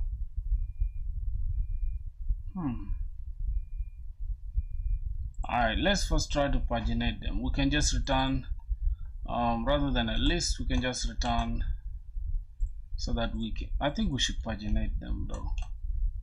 I think we should paginate them for real. So let's just turn this into a page, and then have this pageable as pageable. Let's just return pageable here. We can return comment mapper. Go ahead and map for me this to the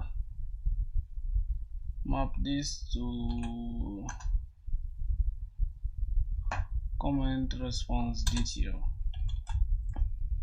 What's going on here? Okay, let's match it to this. Here we need to just return pageable, a page, and then here we're gonna return a pageable default. Let's return pageable, get that. And here we just need to return by default. I just need like 5. I just need 10 comments in one page. Then we can just go ahead and return this as pageable, and that should do it. Now this is really not gonna cut it. Comment. Let's see what's going on here. No, not that pageable. Not this pageable. Okay, that's it.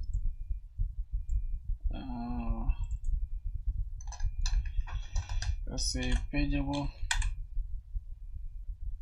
And this has pageable. Okay. Oh God.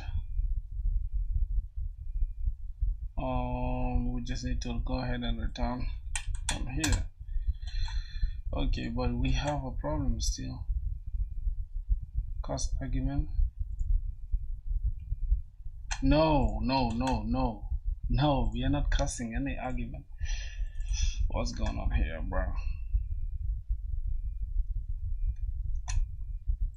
Wait, let's look at the comment. I mean the post service. Yeah, okay, then post to post response detail. That's what we are doing, right?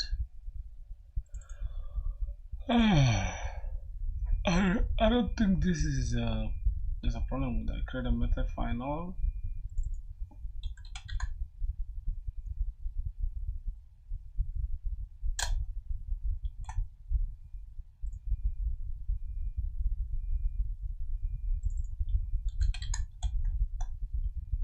Isn't it final?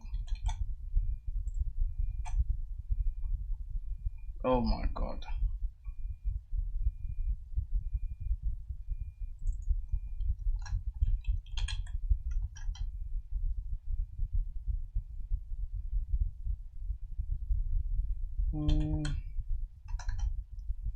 What are we mapping here first off, man? Oh god. Pageable. I'm so stupid, bro. I swear to god. Look at what I'm doing, bro. I'm literally like mapping this within this pageable. Then we can just go ahead and map. This is a returning response. Say comment response detail as response is equals to that. Then we can go ahead and map this. Why?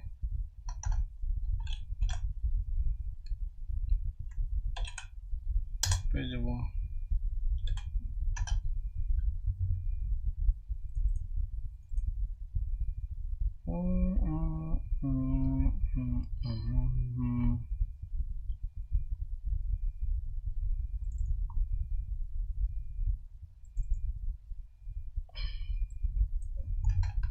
Bro, return.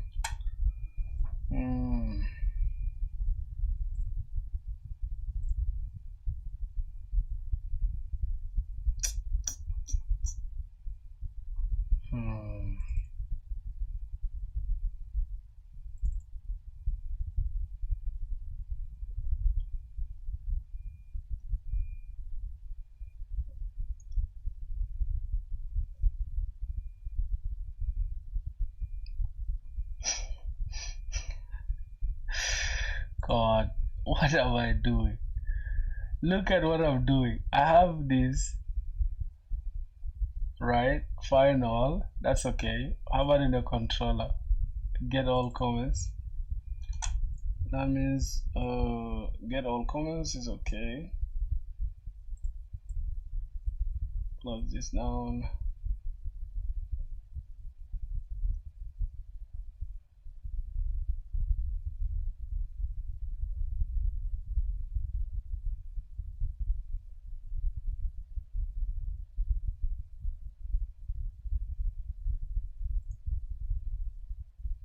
Oh god.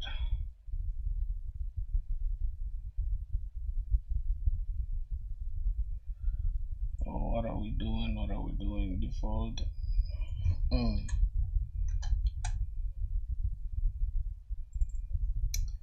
Oh man, I'm confused right now. Totally confused. We are returning response.get. Now what is this doing here? Oh god. Let me ask AI what's really going on. I'm confused right now, bro. I'm literally confused. I can't lie to you, boys. What's going on? I have an error.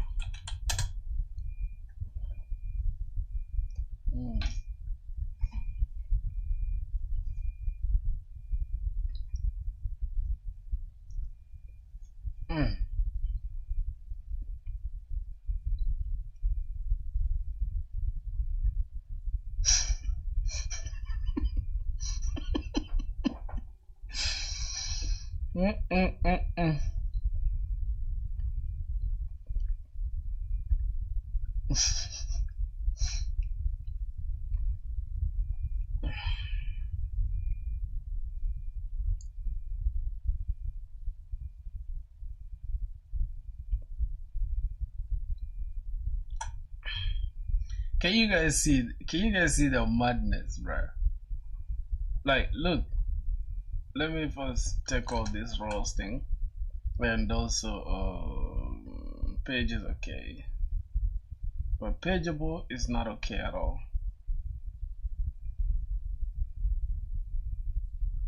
Pageable has issues. Okay, now I need to import pageable. Now let's go ahead and add pageable from the domain. That's pageable. So we can go ahead and add pageable. Right, this is inside the map. Now we can just go ahead and map this function and get the comment. Comment mapper, we just map it to response, comment response ETL, and then we can just go ahead and use pageable here. Alright, god damn, bro, god damn. Alright, so we just need to edit our stuff. So it's gonna be put, or we can get a specific comment, like when you want to reply to it later. Say I want to reply to that comment. How will I do it? Oh, but I don't think we need to be able to reply to the comments, so let's just start it small.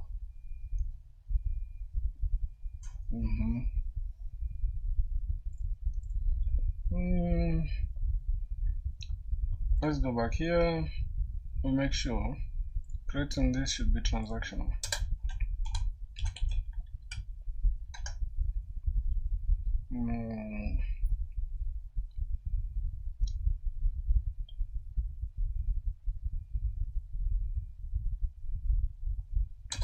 Transactional. This should also be transactional, but should be read only true. Alright, let's go back here and let's edit our comment. /comments, comment ID,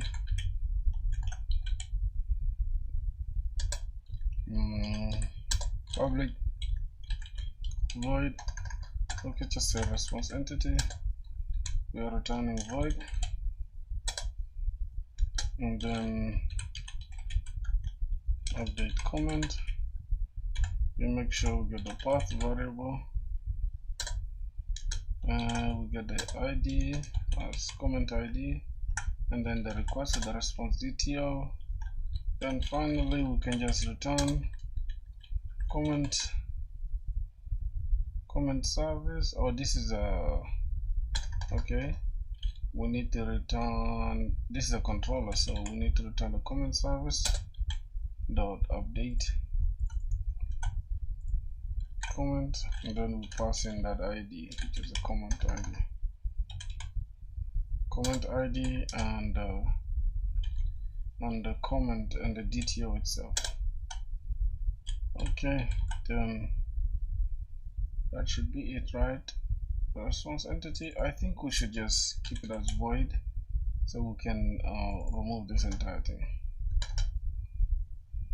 just like that. And we can do the same thing inside the service. So this is going to be public void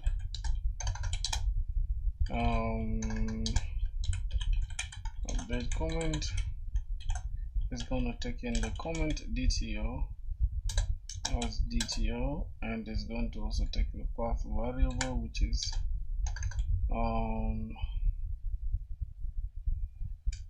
okay, it's just going to be long, and comment ID.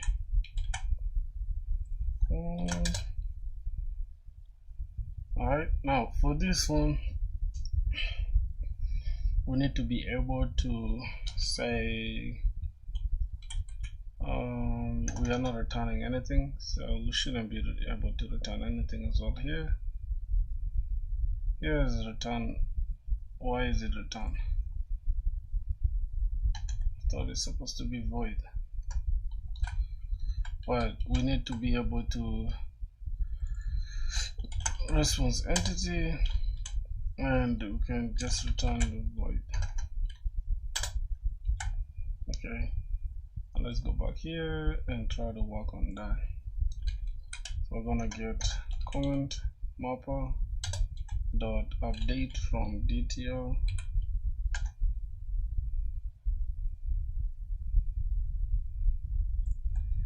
Yep, let's go back to the comment mapper. This is update from comment DTO. Okay, update from comment DTO, then you can pass in the comment ID and the DTO. Now what's going on? Let's look at the relative problem. Required type is comment response DTO, and we provide a create comment DTO. Oh yeah, create comment DTO.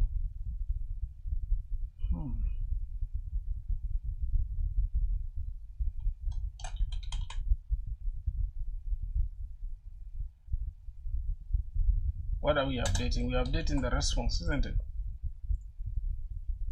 Yep, comment response DTO. Comment response DTO. Let's look at the controller.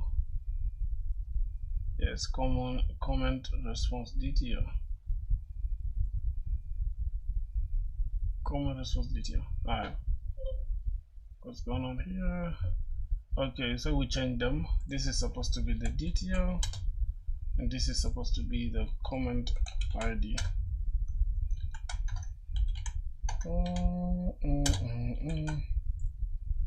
Yep. Now what's going on here again?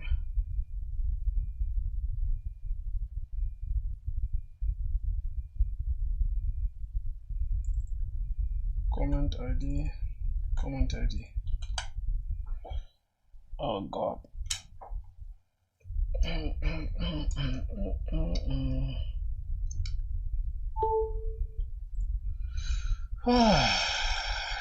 Jeez. Required provided is void. No.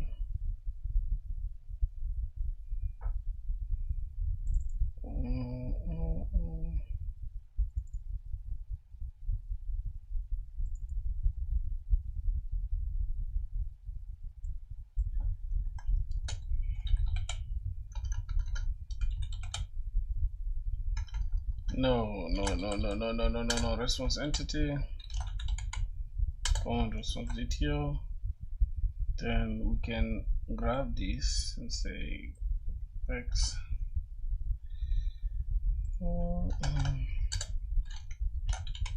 Comment response DTO response is equals to boom.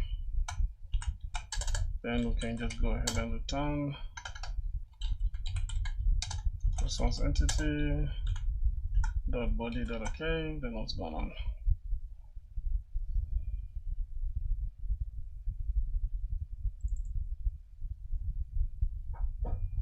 Oh God.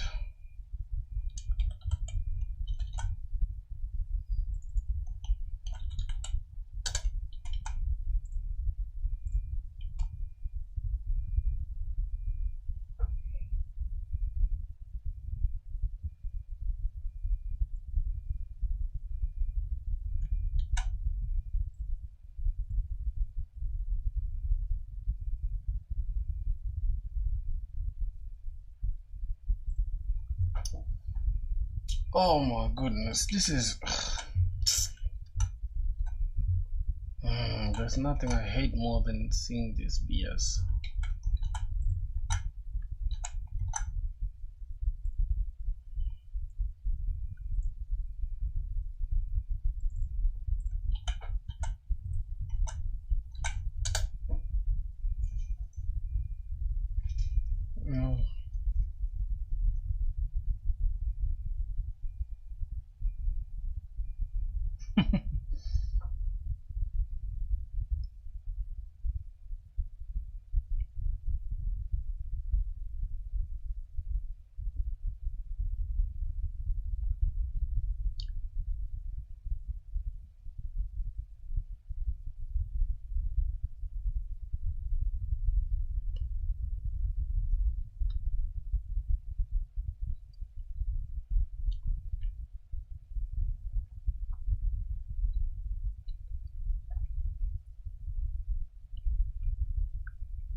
Mm-hmm.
Mm.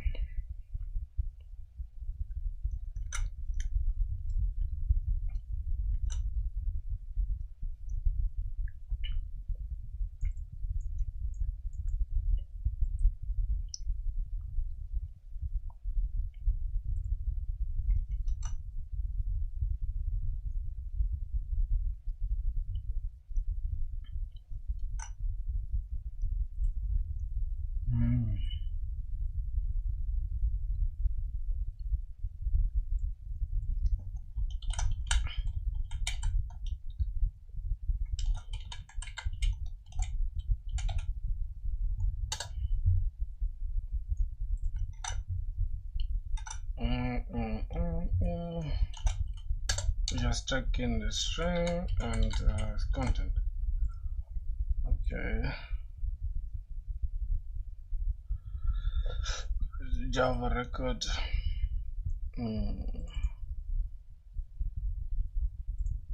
Okay. Fine.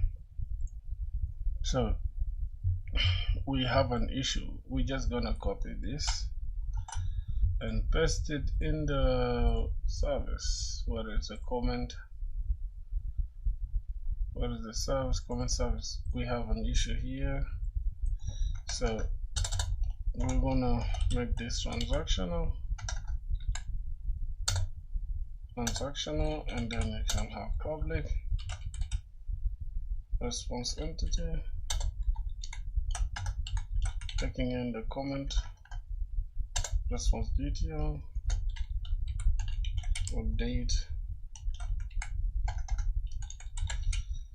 comment. Then we need to return one comment ID, or we can just call it ID, and then update comment detail, passing that detail. Okay, I think that is okay. Just I come here.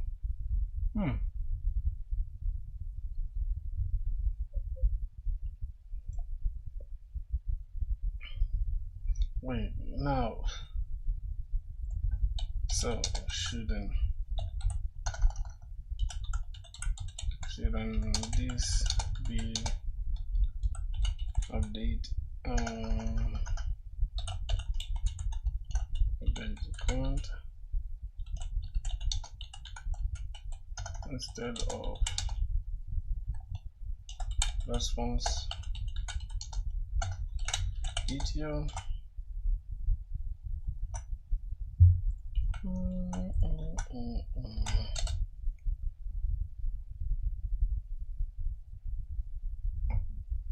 Hey bro, I was a little bit overburdened due to intern and work, but good to see your stream. Hey, thanks a lot, man. Congrats on the internship, man. How did it go? The update method should not accept comment results because response detail includes fields. Client should never modify.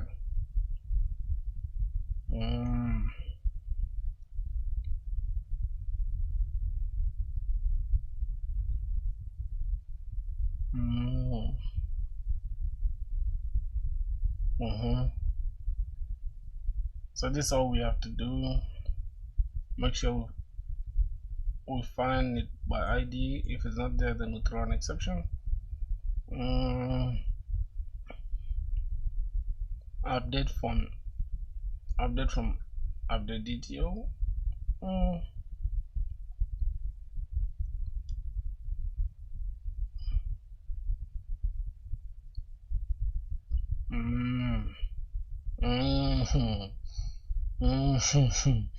Makes sense now.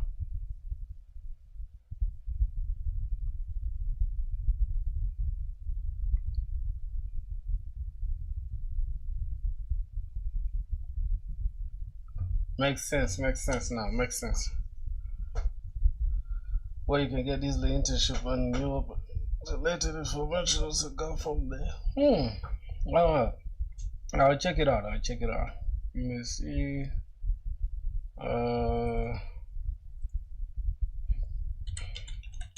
Update from update DTO, and here it takes update the update comment DTO, update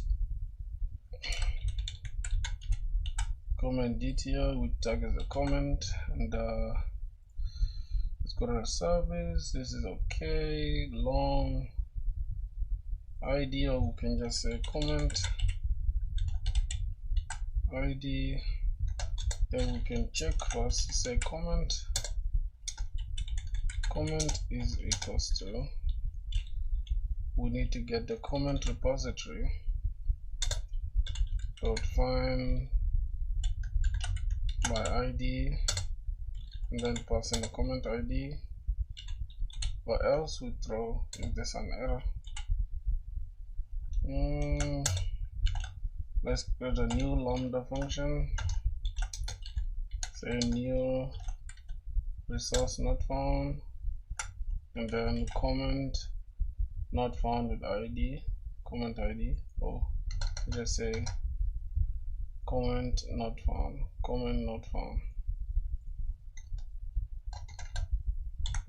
Yep, comment not found.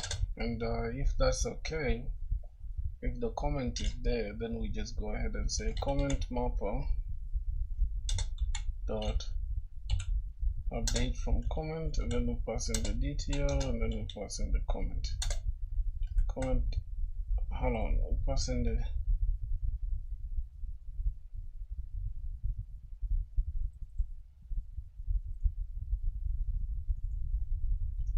let's just go with this ID, bro.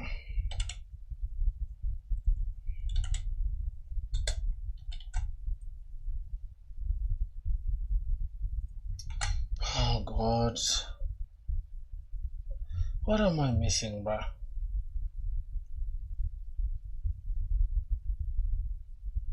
DTO and the comment code, like this comment here. What am I doing with my life? I think I'm just tired, boys. I swear to God, I think I'm just tired. Well, this ID here is to check for the ID for the comment, and after we find the comment, we just go and use this comment. God damn.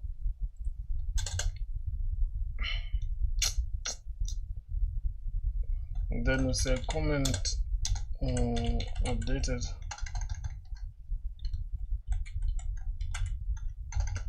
comment is equals to comment repository dot save. We save that entity. Okay, after that we just return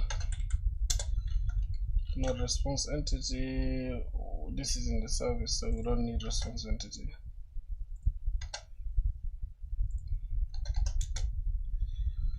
We just return comment mapper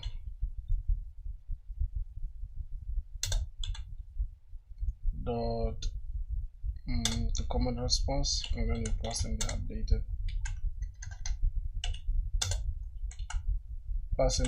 comment. Okay, now look for this response entity. We pass in the comment response DTO. Here we pass in the ID, and what else? Pass in the DTO and the ID. comment ID. Okay, wait, this is supposed to be the comment response DTO, so this is supposed to be the DTO, and then this is supposed to be, okay, it's comment DTO ID, and then this is gonna be DTO. But instead of comment response DTO, we are using update comment DTO. Okay.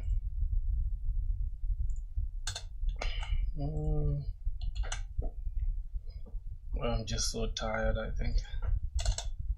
Now for deleting, delete mapping, we need to be able to delete specific comment ID,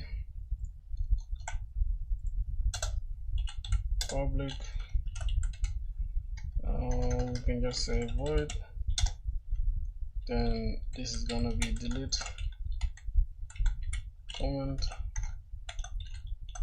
path variable, then finally we just delete, or we can say we return the response entity, and it should be void,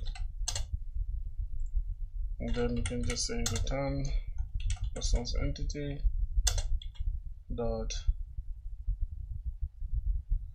no content dot build. Then this is where we say comment service dot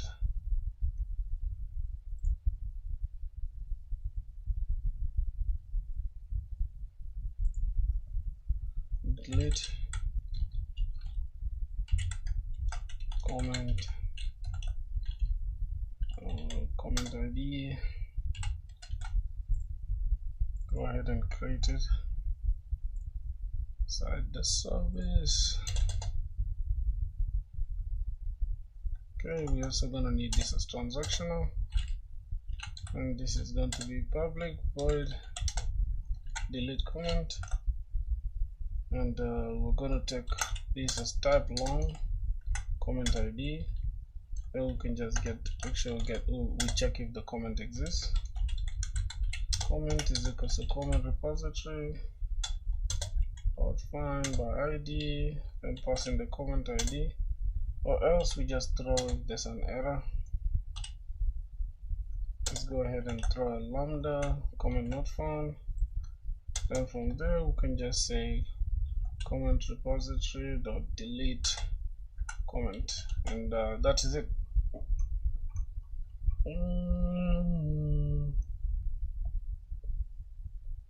Alright, that should be it, my boys. Now, how do we attach this later? We shall see how it will work, but for now let's just keep it like this. Unused import. Okay.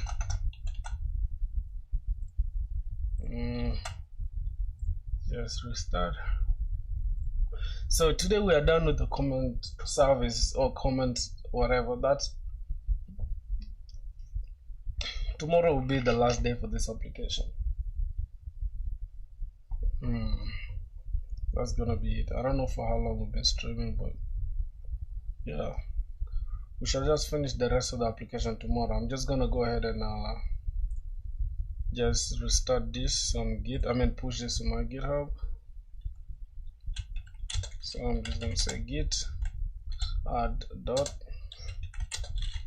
git commit -m, then I'm just gonna say added comment service controller, and mapper. That's what I just added. Then I can just have git push it to the external branch. Now let's first check it inside our GitHub, and then we can come back and test it and see if it's if everything is working.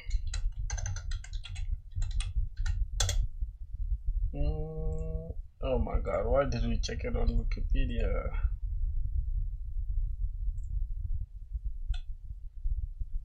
Okay,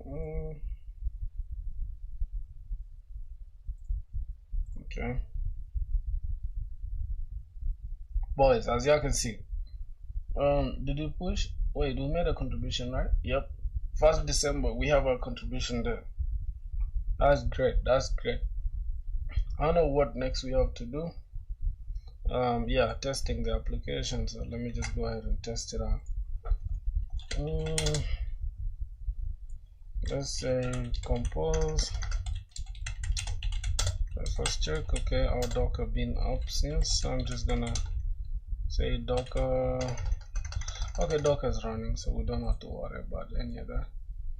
Let's open Postman now.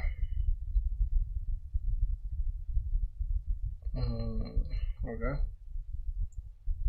let's open Postman, and for now we have users, we have posts, and we have comments. Now comments, we need to try to fetch all comments and see. So get all comments, and I'm just gonna use the base URL, change this to get, and what's this, API/post/comments. Okay, and let's send this request and see what's up. Okay, now we don't have any comment, right? That's good. Let's try to let's say get all posts and see what will happen. We're getting all posts. Now let's try to create a comment and see. Duplicate this. I'm just gonna say create comment. Here we just need to change this to post, and we need to add this. So we just need only the content.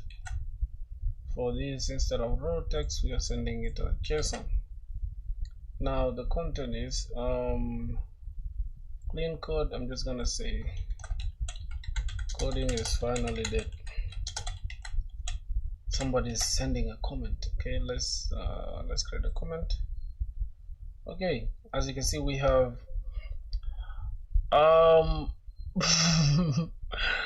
why is the post null? Why is the post null? Why is the post null? Oh god, why is the post null? Can somebody tell me why is the goddamn post null? Understanding the user is okay. This is me currently. But oh, we didn't attach it to the post. Oh my Jesus Christ. Okay, we're supposed to attach it to us. Comment the current user, and also I need to also attach it to a post. That's the problem. And god, I already pushed it to GitHub. It's okay. Let's see. Somehow let's go to ChatGPT and see how we can handle that issue. It's already stressing me, man. I don't want to stress myself. GPT, see what's gonna happen. Okay, but the post is not yet attached to the user, and now I tested with Postman and I got this response. Let's go back and copy this response. I feel like we also need a way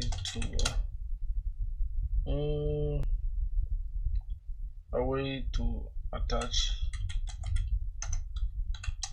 the comments to posts, since comments can't exist on their own.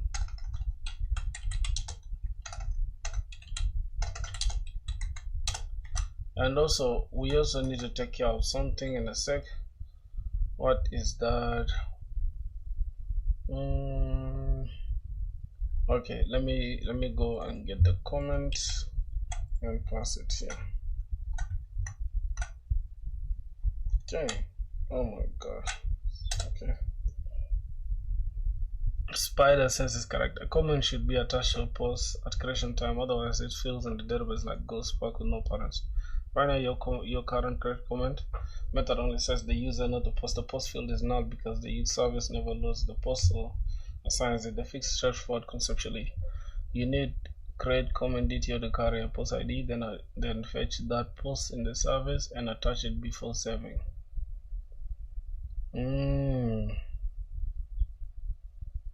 It should include a post ID, so long post ID, and then what are we gonna do? Post source repository dot this DTO dot get post ID or else post not found, and then finally we can say comment dot post.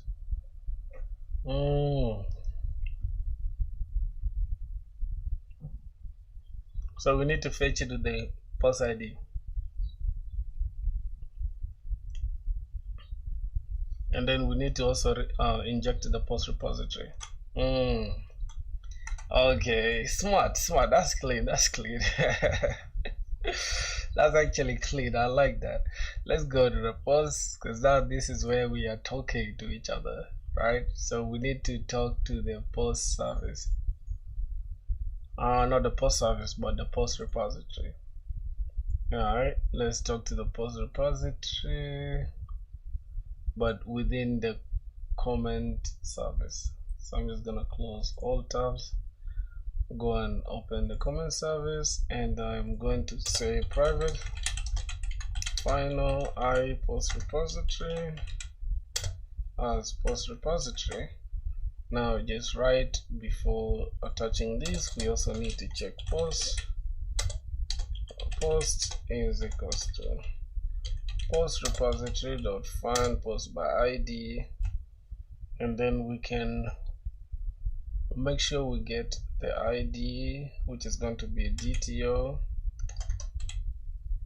dot, oh my god, wait a minute, kind of forgot something.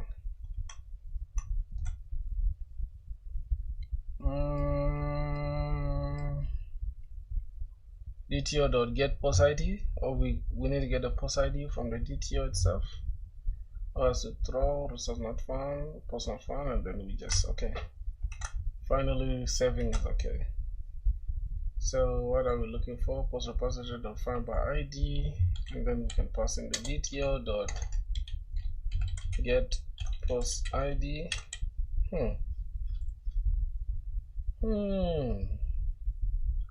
Or we need to create it inside the create comment DTO. Okay, inside this create comment DTO, I need to also attach long, we need the post ID. We need this post ID. Okay, then we can just go ahead and say DTO dot get post ID, which is going to be post ID. Alright, or else we throw if there's an error. Good. Now let's get this lambda function, new resource not found, exception not found. We're just gonna say post not found. Otherwise, we're just gonna set the comment dot set post. We set in the post of that post, and boom, there you go. Let me stop it and restart it again.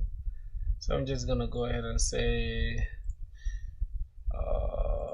let me test it one more time.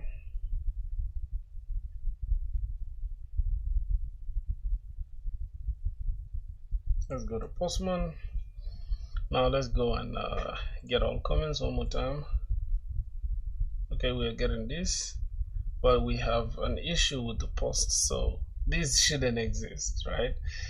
This should this should never exist. Should never exist. This is wild. Alright, matter of fact, I have to go and delete every single thing. So let me go and let me go to Docker desktop, and let me just open it from the terminal. What's really going on here? Let's say ls cd downloads. Let's get to the downloads. Let's see what's in there. Okay, you can say cd FilthiBlog, and let's check what's in here.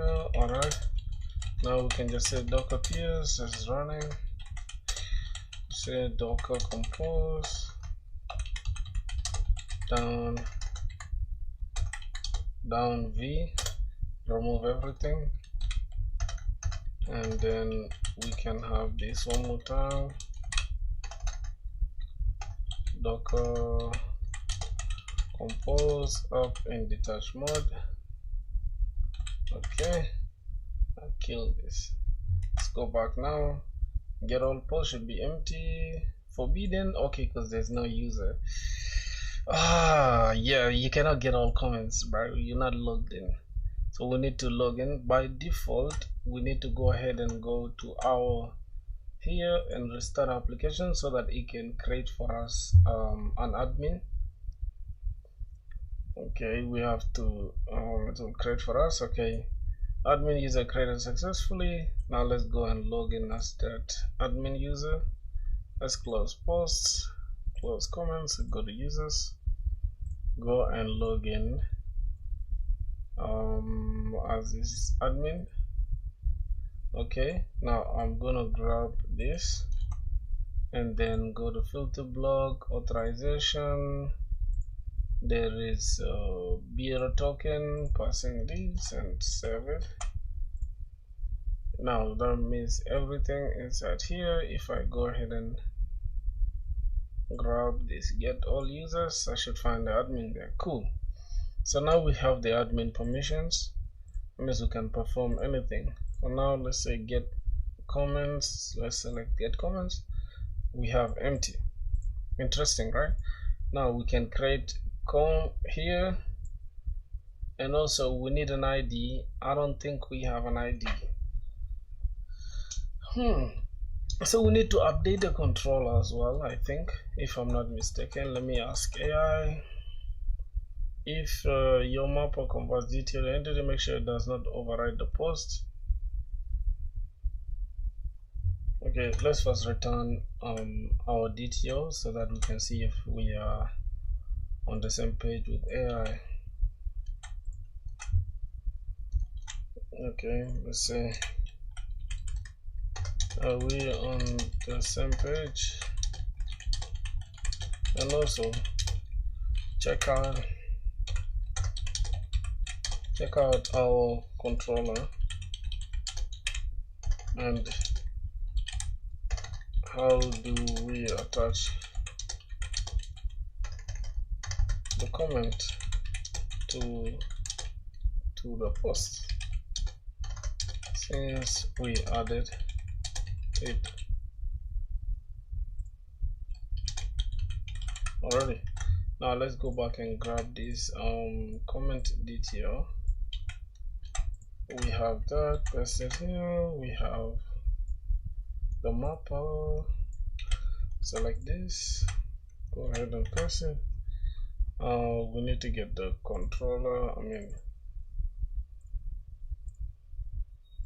comment controller. Okay, let's see. Everything you posted lines out clearly, and yes, you're now properly attaching comments to post wiring detail. This is here, the state of everything, plain course. So internally now it works. The path fills off is your controller route. That endpoint path implies comments belong to post, but your URL doesn't specify which post by putting inside the request body. Functional but not ideal. Yeah, this is not ideal for real. The cleaner recommended one would be post ID and then slash comments. Alright, and then we shall have the path variable and also this to create that. Okay, and then after that we pass in the post ID and the DTO, and then the service. We also need the ID. Then we can look for the post ID like this. Okay.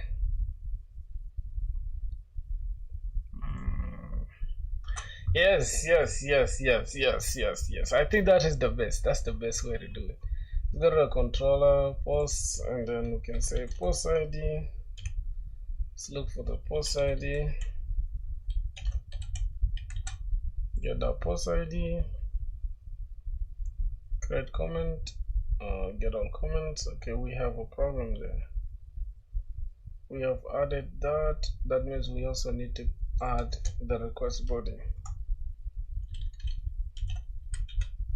I mean path params, path variable, not path variable, path, yeah, path variable. Path variable, we have long, and we're gonna have the post ID. Then we also need to add it as post ID, and we need to create it inside a service.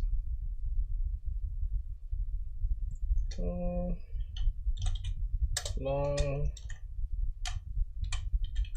okay. We are passing in the post ID and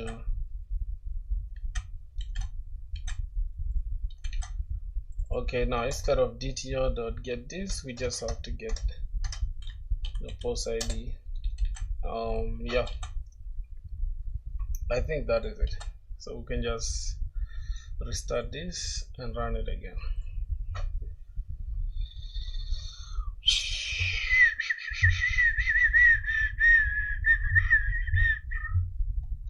Okay, so then now we can go and test it. We can go and now test it. Let's say we also need to specify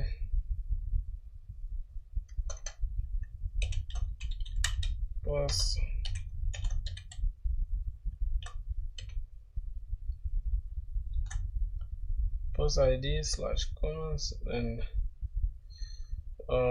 let's go and get all posts first. It's gonna be empty. Then we need to create post body. Let's go ahead and create a post. Okay, we've created that. Now we can get all posts. Still, that means we need to publish this. Now let's grab all this to see. This is the draft. Okay, now let's go and publish the draft here. Publish the draft. Okay, now the draft is published. If I go and grab all drafts, should be empty. Okay, now drafts are all selected. Then that means we have public posts. Okay, clean code, and then we can leave a comment under that. Let's grab all comments. We have an issue.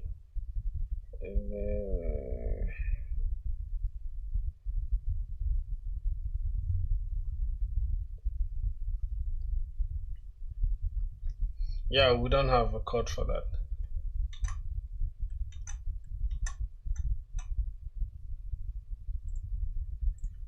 Grabbing comment controller.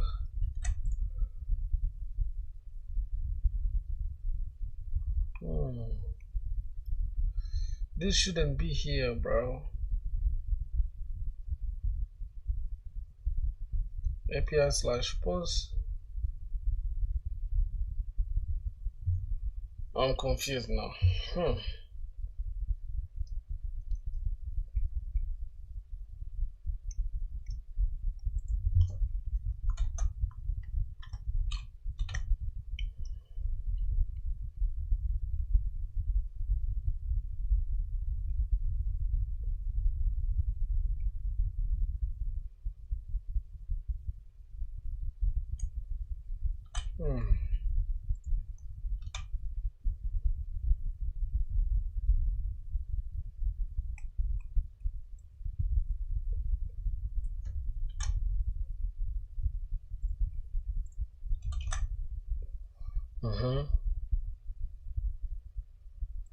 this one pause, and then we can say get all.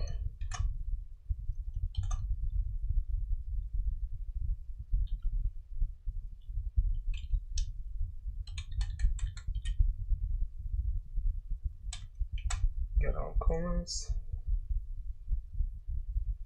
Update the comment. Then this is going to be comment slash. Okay. Comments slash comment ID, and also here comments slash comment ID. So that is good. We don't have any problem now. Unc, what's up? Yo, what's good, bro? Where's your brother Bumblegum? Bubblegum.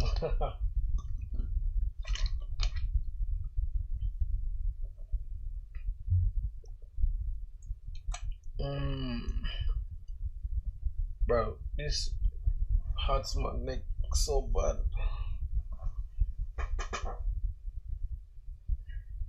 Wait, let me relax a little bit. Oh my god, I need a headrest, bro.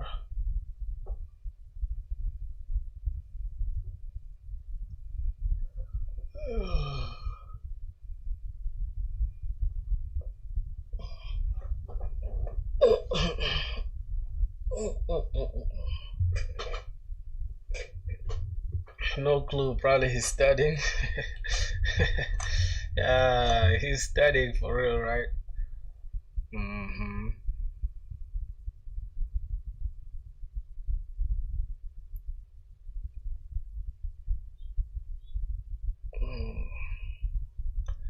Okay, what if I did like this? Oh no.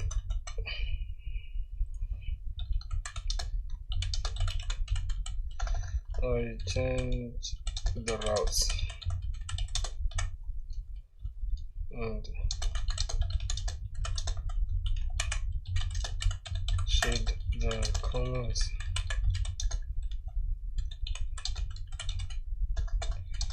Then the post ID.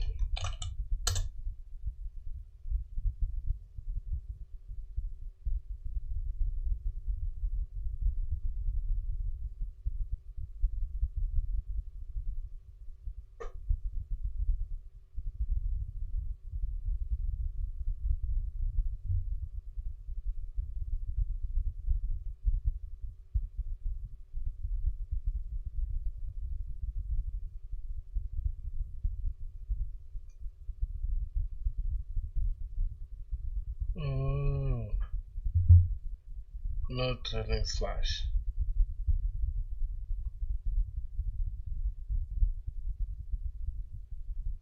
Post ID.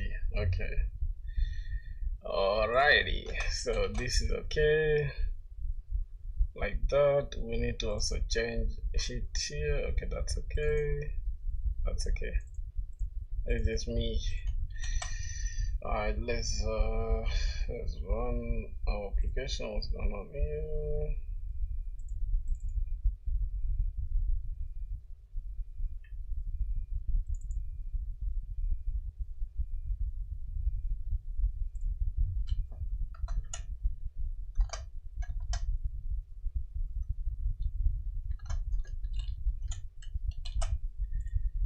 It's not redundant, boss. Okay, I think I need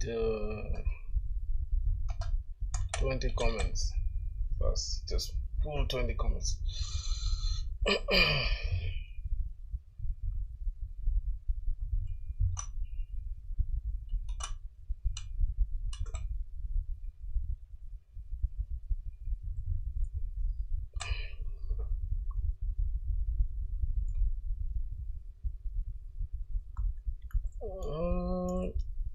Okay, 70. Now let's create a comment. Post one. Let's go ahead and create a comment. Yes. Why is author null? Why is author null? Author shouldn't be null. Author is the user. Author is the logged in user, dog. Wait, under what? Author shouldn't be null. Is author null?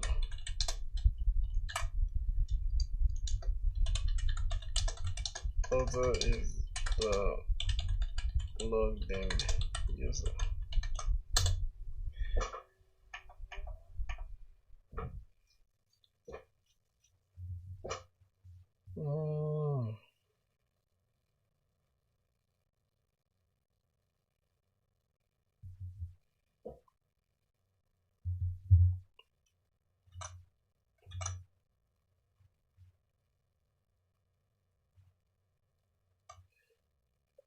User detail.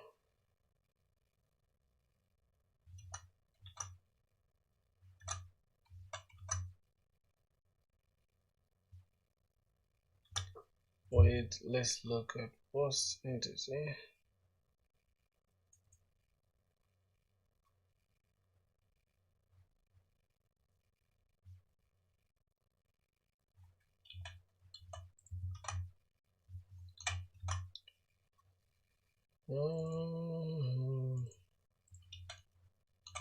Post author DTO. I think the key is this one.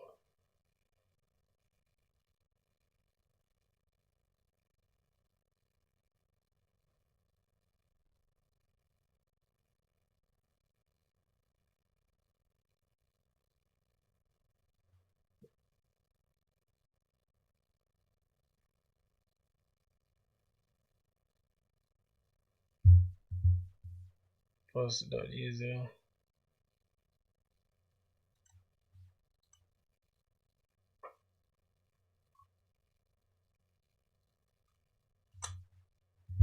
Now I'm getting confused, bruh. I'm already damn confused now.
Oh god. Is that not what I'm doing already? Comment.set post? Or what's this? Post.set current user?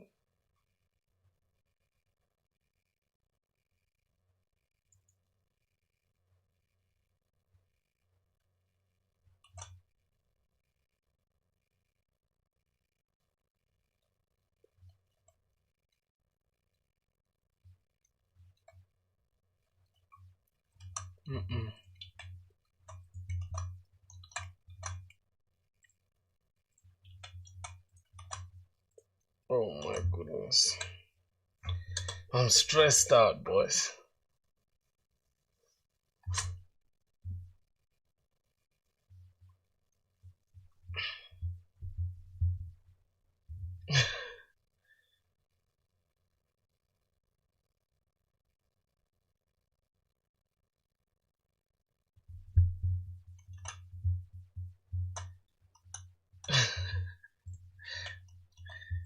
Ah.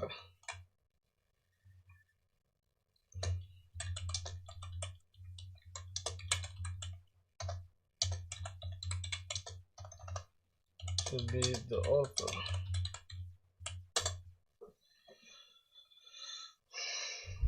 Hmm.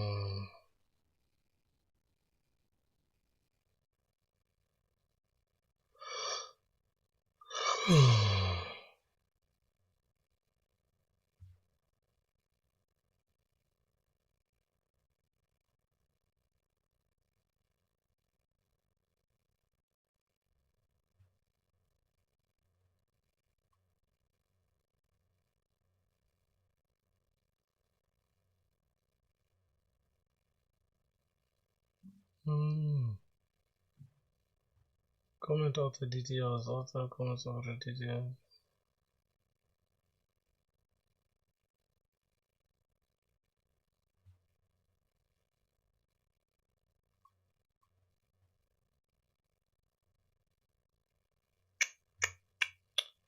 Boys, I'm confused, bro.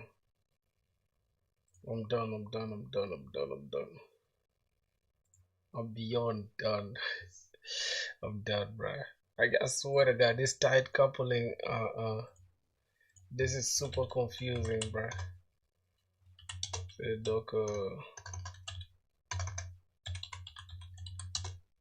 compose.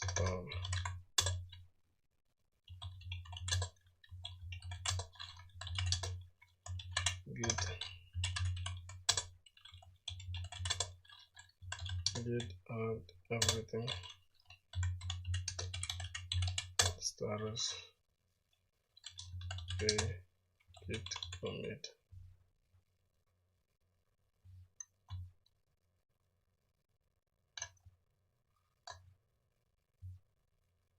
Natas.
See you guys tomorrow, bro.